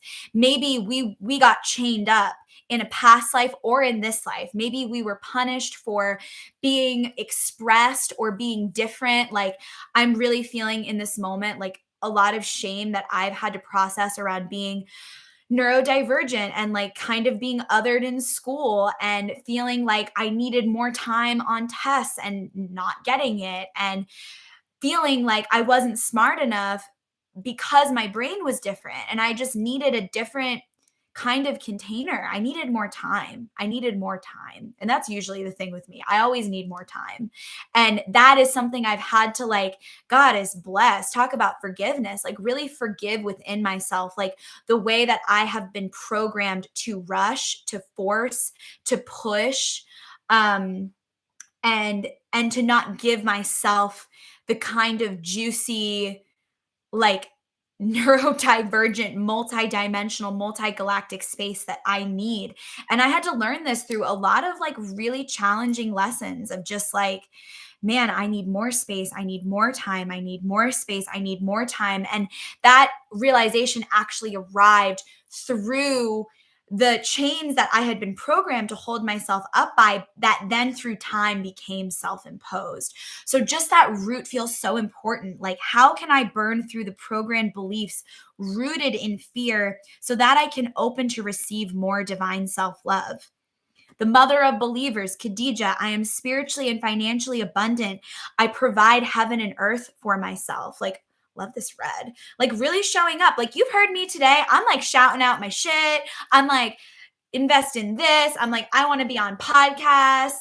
I'm like in my full Leo moon expression, Venus and Pisces coming forward, unapologetic, because that's just how I feel called to express myself today. And I know because I'm in pleasure, that's going to lead to financial abundance for me because I'm riding that energy of pleasure. And before I hopped on this drip, I was in a little self-pleasure practice and I envisioned this whole drip happening in a way, like I didn't like map it out, like this is how it's going to go, but I let myself feel into the energy of what I wanted to create today on the drip, which I knew I wanted it to be more spacious, more conversational, like less planned, less structured, more free time to just flow.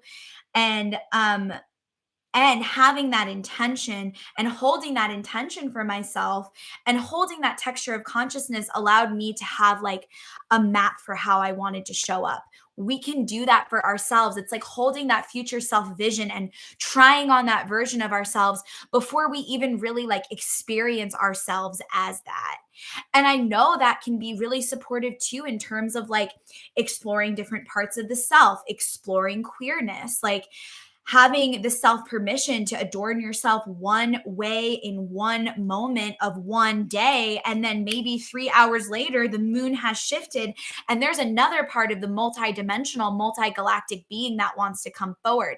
Sometimes I come forward in like a highly like high femme expression. And sometimes I'm like in like my deep belly and I'm like wanting to talk deeper and I'm wanting to like strip it all down and just like be in a t-shirt and like transmit from that part of like my expression. Like we are not one dimensional, we are multi-dimensional, we are many notes, we are a symphony of consciousness. We can forgive ourselves for the ways that we have been programmed to dilute ourselves, and we can give ourselves radical self-permission through divine self-love to be whoever the fuck we want to be, moment to moment, day to day, breath to breath. You do not owe anybody continuity. You owe yourself authenticity. We have moved on past the Star Brothers. We are on our next prompt. Thank you for asking so I can reseed it. How can I burn through program beliefs rooted in fear so that I can open to receive more divine self-love? Highly recommend Isis's chapter in the Sophia Code as like a what do I want to say? Since we're just like in the mystery school, we'll say this is a recommended reading for this episode of The Drip. I'm getting ready to go teach at SUNY Cortland next Thursday. I'm doing an artist talk and it'll be my first time going into like university academic space since before the pandemic. And I'm really excited to like get activated in those like professorial codes. If you don't know, I did my master's at Duke, and at that time, I was also teaching documentary photography to undergraduate students. And a lot of those students were quantum physicists and scientists and like mathematicians. And it was so powerful to get to be their like Miss Frizzle art teacher and like invite them into creating photographs. While honoring like their highly like brilliant minds and letting that just like seep into the image making. So I'm going to be in that energy next Thursday at SUNY Cortland. I'm so excited. I'll let y'all know how that goes on the Drip or on Instagram. But in this moment, like I have also been feeling that for the Drip. Like the Drip is going to become a podcast. The Drip is going to become a podcast and it's going to blow the fuck up. And it's going to be a big deal. And so I am giving myself permission to forgive myself for times that I have blocked my own visibility, my own creativity, my own self-expression, fully claiming that that has been a part of my reclamation process. It's like we've been talking about on this whole drip, like the process is part of it.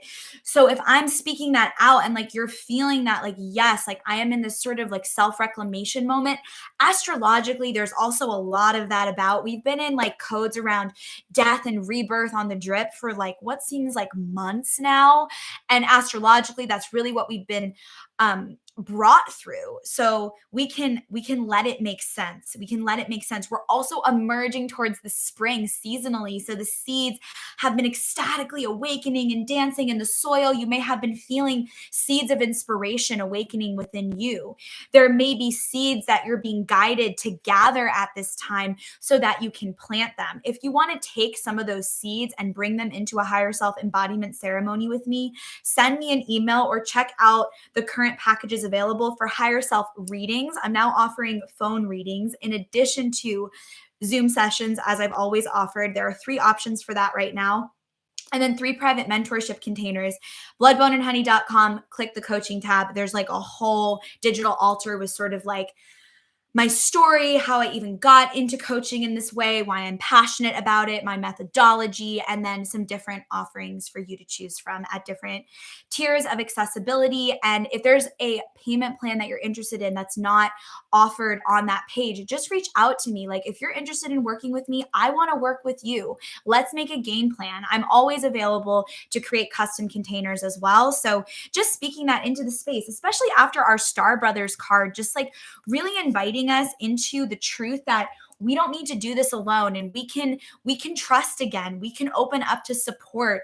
We can open up to like the circle of support that wants to come and just be around us and point us back to our magic and our ministry and our medicine and the miracles that always want to move through us.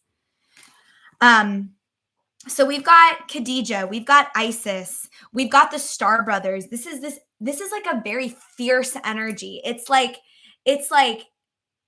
having your own back energy. And that's what divine self-love really feels like. And letting that miracle move through, like, especially after like awakening from an addiction to codependency and like healing that up, like when I like am like really showing up for myself, I'm like, this is a goddess damn miracle. I used to not even be able to set a fucking boundary. Like, this is a miracle. And may we not bypass moments of celebration.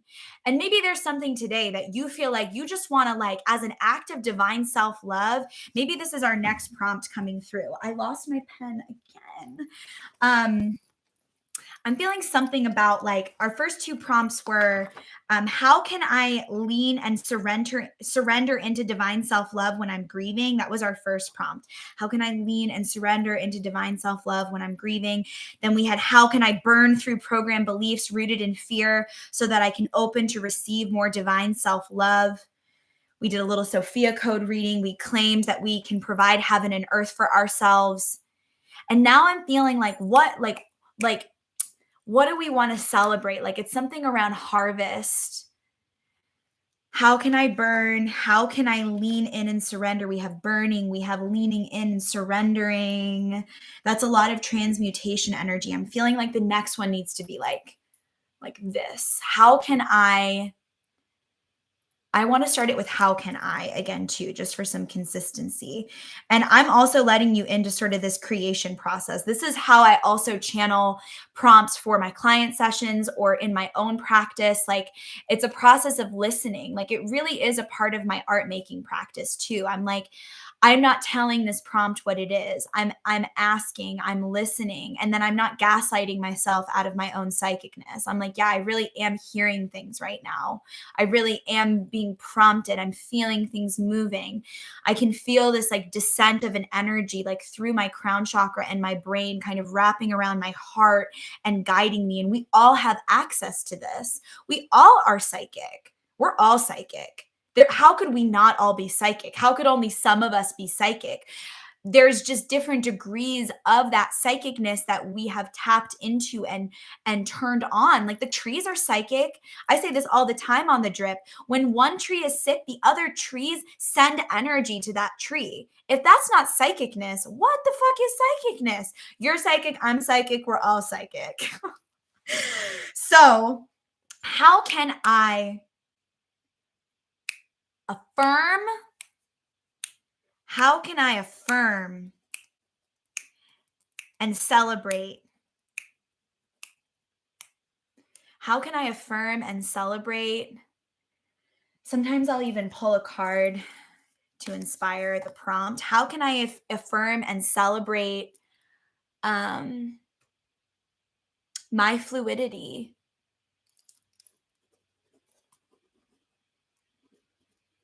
As an act of divine self-love. How can I affirm and celebrate my fluidity as an act of divine self-love? Because I love this too, for kind of like this energy of not owing continuity, like not owing the world continuity, owing ourselves authenticity. And then like fluidity, like we can change state. Like we can, this card in the divine in the Cosmic Dancer deck. I'm just going to flip to it because this description is so good. There's like a very physical there's a very physical process it invites us into, and I want to read it directly from this channel transmission, because Oracle guidebooks are like their own little transmissions. So in this great sea of dynamically shifting circumstances and events, now is a time to choose flow over fixity. Be flexible, fluid, and gracefully adaptable. You are reminded to love what is. This does not mean resigning yourself to being stuck where you are. You can find the blessing and perfection in your present moment while simultaneously choosing to create a positive change according to your highest vision for yourself, your life, and any situation. Such is the wisdom of fluidity. Fighting against what's already happening will likely manifest misery by putting you in opposition to what is already true. So when we're resisting, that's what is persisting. And we're putting all of our energy into the resistance. So we're manifesting that, right? Because like our energy is the currency of our consciousness in the recipe of our manifestation. So when we're fighting against the current of change versus surrendering to the flow, surrendering to the initiation that the divine and our higher selves are trying to bring us through, there's this much more fluid process that we're invited into. We're not using all of our energy to resist the change. We're letting ourselves kind of get tousled in waves, knowing that our breath is going to be our anchor so that we can find the surface when we need to. And we can also feel free to swim around in the ocean if that's where we're at. I love swimming around in the ocean. So instead, it's offering us to enter the receptive magnetic state of flowing surrender. After all, life is an endless dance of fluid flowing continuity. God is change. Like water, be a shapeshifter and allow your form to change. Here it is: to freeze, to melt, to boil, to evaporate, to condense, or to cascade according to what is needed. Love that like claim of our needs, like moment to moment. What's the need? We've said this on the drip a lot over the last few months. What do I need now? What do I need now? What do I need now? To freeze, to melt, to boil, to evaporate, to condense, or to cascade according to what is needed. Okay, that's all I'm going to read of that card because I want to pull another one in response to this prompt that card inspired. And then I'm going to get ready to transition into our higher self meditation for the blood, bone, and honey pot.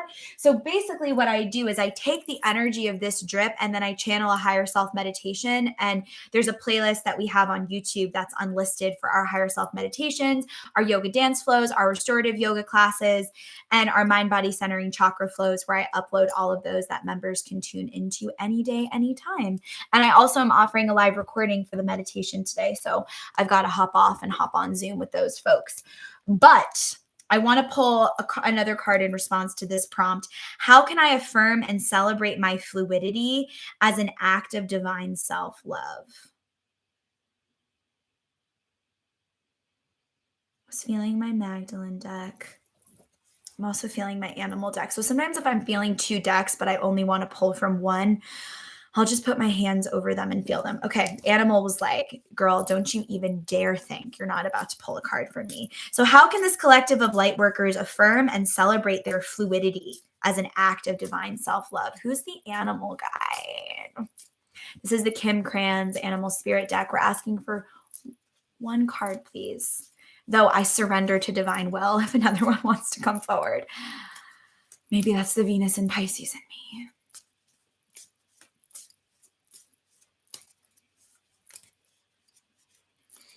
And I just talk to the cards and I just say hello. Okay. Tarantula. The tarantula talks about being at a crossroads. It talks about claiming your life's purpose, literally at a crossroad, claiming life's purpose. The tarantula represents a moment when a great decision must be made. It involves prioritizing your life's deeper purpose or dharma. A habit or routine from the past is sidetracking you from your dream, yet a voice inside keeps begging you to refocus your attention. In order to find true happiness, you must choose dharma.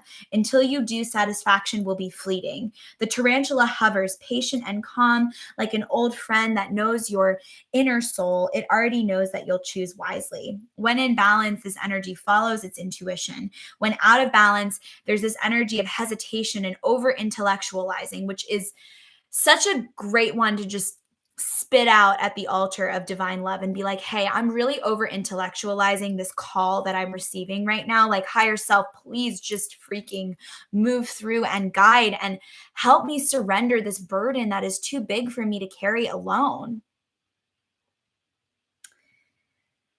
To bring into balance daily journaling. And you can just journal with your higher self. You can just open up your journal and you can just start by writing I feel and then pour it out. And then as you're writing, invite your higher self in to guide your pen. And before you know it, you'll just start finding yourself in this automatic channeled writing process. Like, what do you have to lose? It's free. Just open a journal, start writing, light a candle. The only thing that the only thing we're actually really scared of is our own potential. It's our power that scares us. And I know that to be true in the practice of channel writing and journaling. It's like we're scared of the truth. We're scared of our power because it's going to call us into action. But the tarantula is like, it's time.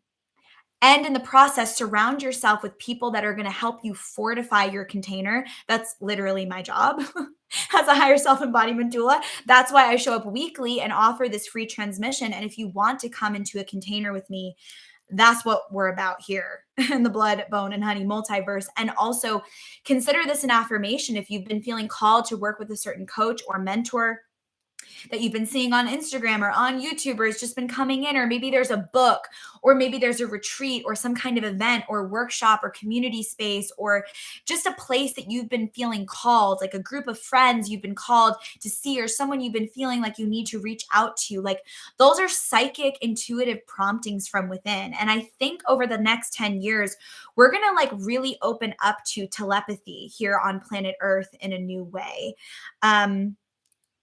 Not to open up the channel of telepathy at the end of this transmission, but maybe that will come into our next drip. I also have the hyena here, and I'm specifically feeling the hyena like in this process of affirming and celebrating our fluidity as an act of divine self-love. Like, the hyena is known as like a jokester. And they can almost like hide behind their comedy, their jokes, or like behind sarcasm or wit, or yeah, like making light of things. They can almost hide behind that in order to avoid feeling their true feelings. And the tarantula is like, feel your true feelings. The hyena is like, I am going to cover up my true feelings with a little bit of like wit and sarcasm. And so these two feel like they're coming together. Not that one is better than the other. They're just two different energies to maybe create a bridge between like the humor and the sarcasm and some of that like sassy energy, and like bring that into your like purpose work and the way that you approach your self-care practice. Like, there's a whole episode I did on, it's like bringing like play into your shadow work. It was from May or June of last year. I think it was June of last year. Play as a spiritual practice of surrender. I'm wearing black in the video. I really talked about like shadow work being playful and like using some of this like hyena juice. Like, the hyena is kind of like in their like energy. Kim Kranz talks about the hyena having like humor, wit, and sarcasm. The hyena personality is a jokester and a crowd pleaser, but below the surface, there's unfulfilled dreams to be realized. When the hyena card appears, it's time to reflect on your reliance on sarcasm and humor to express your truth. Like, I'm getting like the energy of making fun of ourselves, or, oh, it's not that bad. Like, making light of things that are really not fucking light for us, that are really serious for us. When the hyena card appears, it's time to reflect on your reliance on sarcasm and humor to express your truth. Are you using jokes to hide old resentments in relationships, or to mask things that you feel uncomfortable discussing? What would happen if you took your goals seriously? How vulnerable is it to take our goals seriously? When out of balance, when in balance, charming, witty, and fun to be around, sort of activating this energy on behalf of our highest good. When out of balance, scrappy, petty, and suspicious, collapsed, no breath, wondering, comparing, judging, projecting, scared, hiding. To bring into balance, sobriety. So, like, sobriety to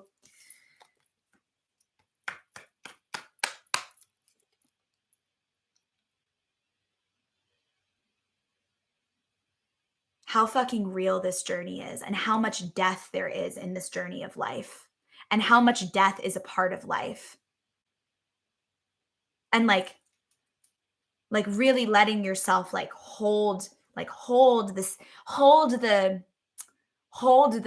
grief and the love simultaneously. Hold the pain and the gratitude in the same container.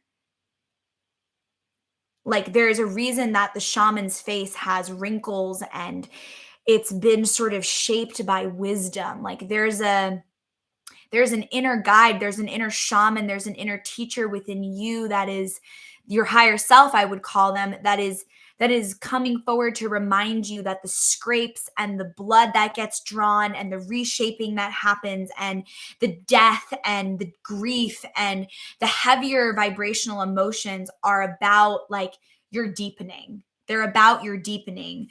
So don't make light of your deepening. Don't make light of your deepening. Like let yourself be deep and also light simultaneously. Is that not higher self embodiment? Is that not the integration of like the angelic self and the shadow self? Like I am deep and I am also angelic. I am fully human and I am fully divine. How can I affirm and celebrate my fluidity as an act of divine self love? Take your dreams seriously. Follow that call. Know it's going to be messy, real, and raw. Don't go at it alone. In the moments that you feel called to pick yourself apart, remember that you committed today on this drip not to turn a sword against yourself. Don't put a sword in your throat chakra. Don't put a sword in your heart chakra. Don't put a sword in your belly. If you need to like remove some swords today, let's just do that together. Let's just at the end of this drip, like de-sword ourselves, like take these swords and these thorns out of you. You can direct those thorns out. A rose can have thorns. Maybe you like take those thorns out and redirect that energy to a little self-protection, to a little sacred boundary energy. You can go back to the start of the drip to come into that bubble meditation that we brought ourselves into. And if we're going to claim that we are fluid beings and we are multidimensional and we are psychic and we are intergalactic, there is going to be this element of self-protection that's needed because people are going to judge you, not agree with you, project onto you, be like, who the fuck do you think you are to birth that business, do that thing, make that art, charge that money, say that thing, whatever the fuck. The list could just go on and on. So in this energy of affirmation and celebration of our fluidity as an act of divine self-love, again, it just feels like we're being called to claim ourselves as an act of affirmation and celebration. Like I claim me today as my own. Dropping back in that mantra, I don't know if Brene Brown specifically said this as an affirmation, but I want to credit it to her because she is always talking about just like bravery and self-belonging. I belong to myself first. Being moved by the miracle of divine self-love is to claim yourself and to claim that you belong to yourself first and you get to navigate this journey however the fuck love calls you to navigate it. You get to create a container however you feel called to create a container. You get to show up in this life as your full expression, undiluted, messy, fully human, fully divine, fully in process. Magdalene Deck said, you thought you were going to get away without a couple of final cards for the portal. Ha! Love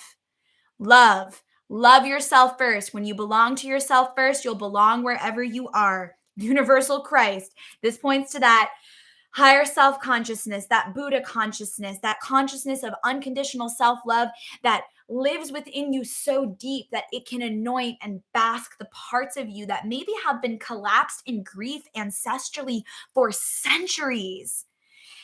You get to be the one that waters that part of your lineage into liberation. And then we literally have the God card. You are God, so am I. Here we are together, one big happy family, remembering that we are divine, we are human, we are here to be the bridge. Earth is heaven.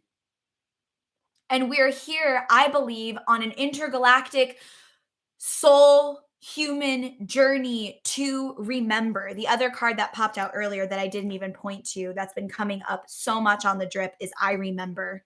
The soul plan, the fated life versus the destiny life. The fated life is like the life that we would just keep living if we didn't claim our dreams and goals and just kept living out those ancestral patterns. The destiny life is the daring, vulnerable, juicy life that has you making decisions and taking action that brings you to the edge of your comfort zone so that you can expand and become more you, which is the journey of higher self embodiment. Thank you for joining us today for this transmission of the Devotional Drip, episode 40. Episode 40, Be Moved by the miracle of divine self-love. Such an honor to be here with you. There is a replay of this if you caught us halfway through or hopped on and off during the transmission. I'm going to send the replay out to the newsletter this week. You can join the newsletter in the description below if you're watching the replay, or on bloodboneandhoney.com, and click the newsletter tab. And then if you want to join us for our corresponding higher self meditation, I'm going to hop on our Zoom link in a few minutes and offer a corresponding meditation to help us really soak in the codes of this drip that was offered today. The sun just like moved all around. We did our thing. Many, many, many blessings. You are precious. You are precious. Thank you for your you-ness. Until next time, Earth Angel. Namaste.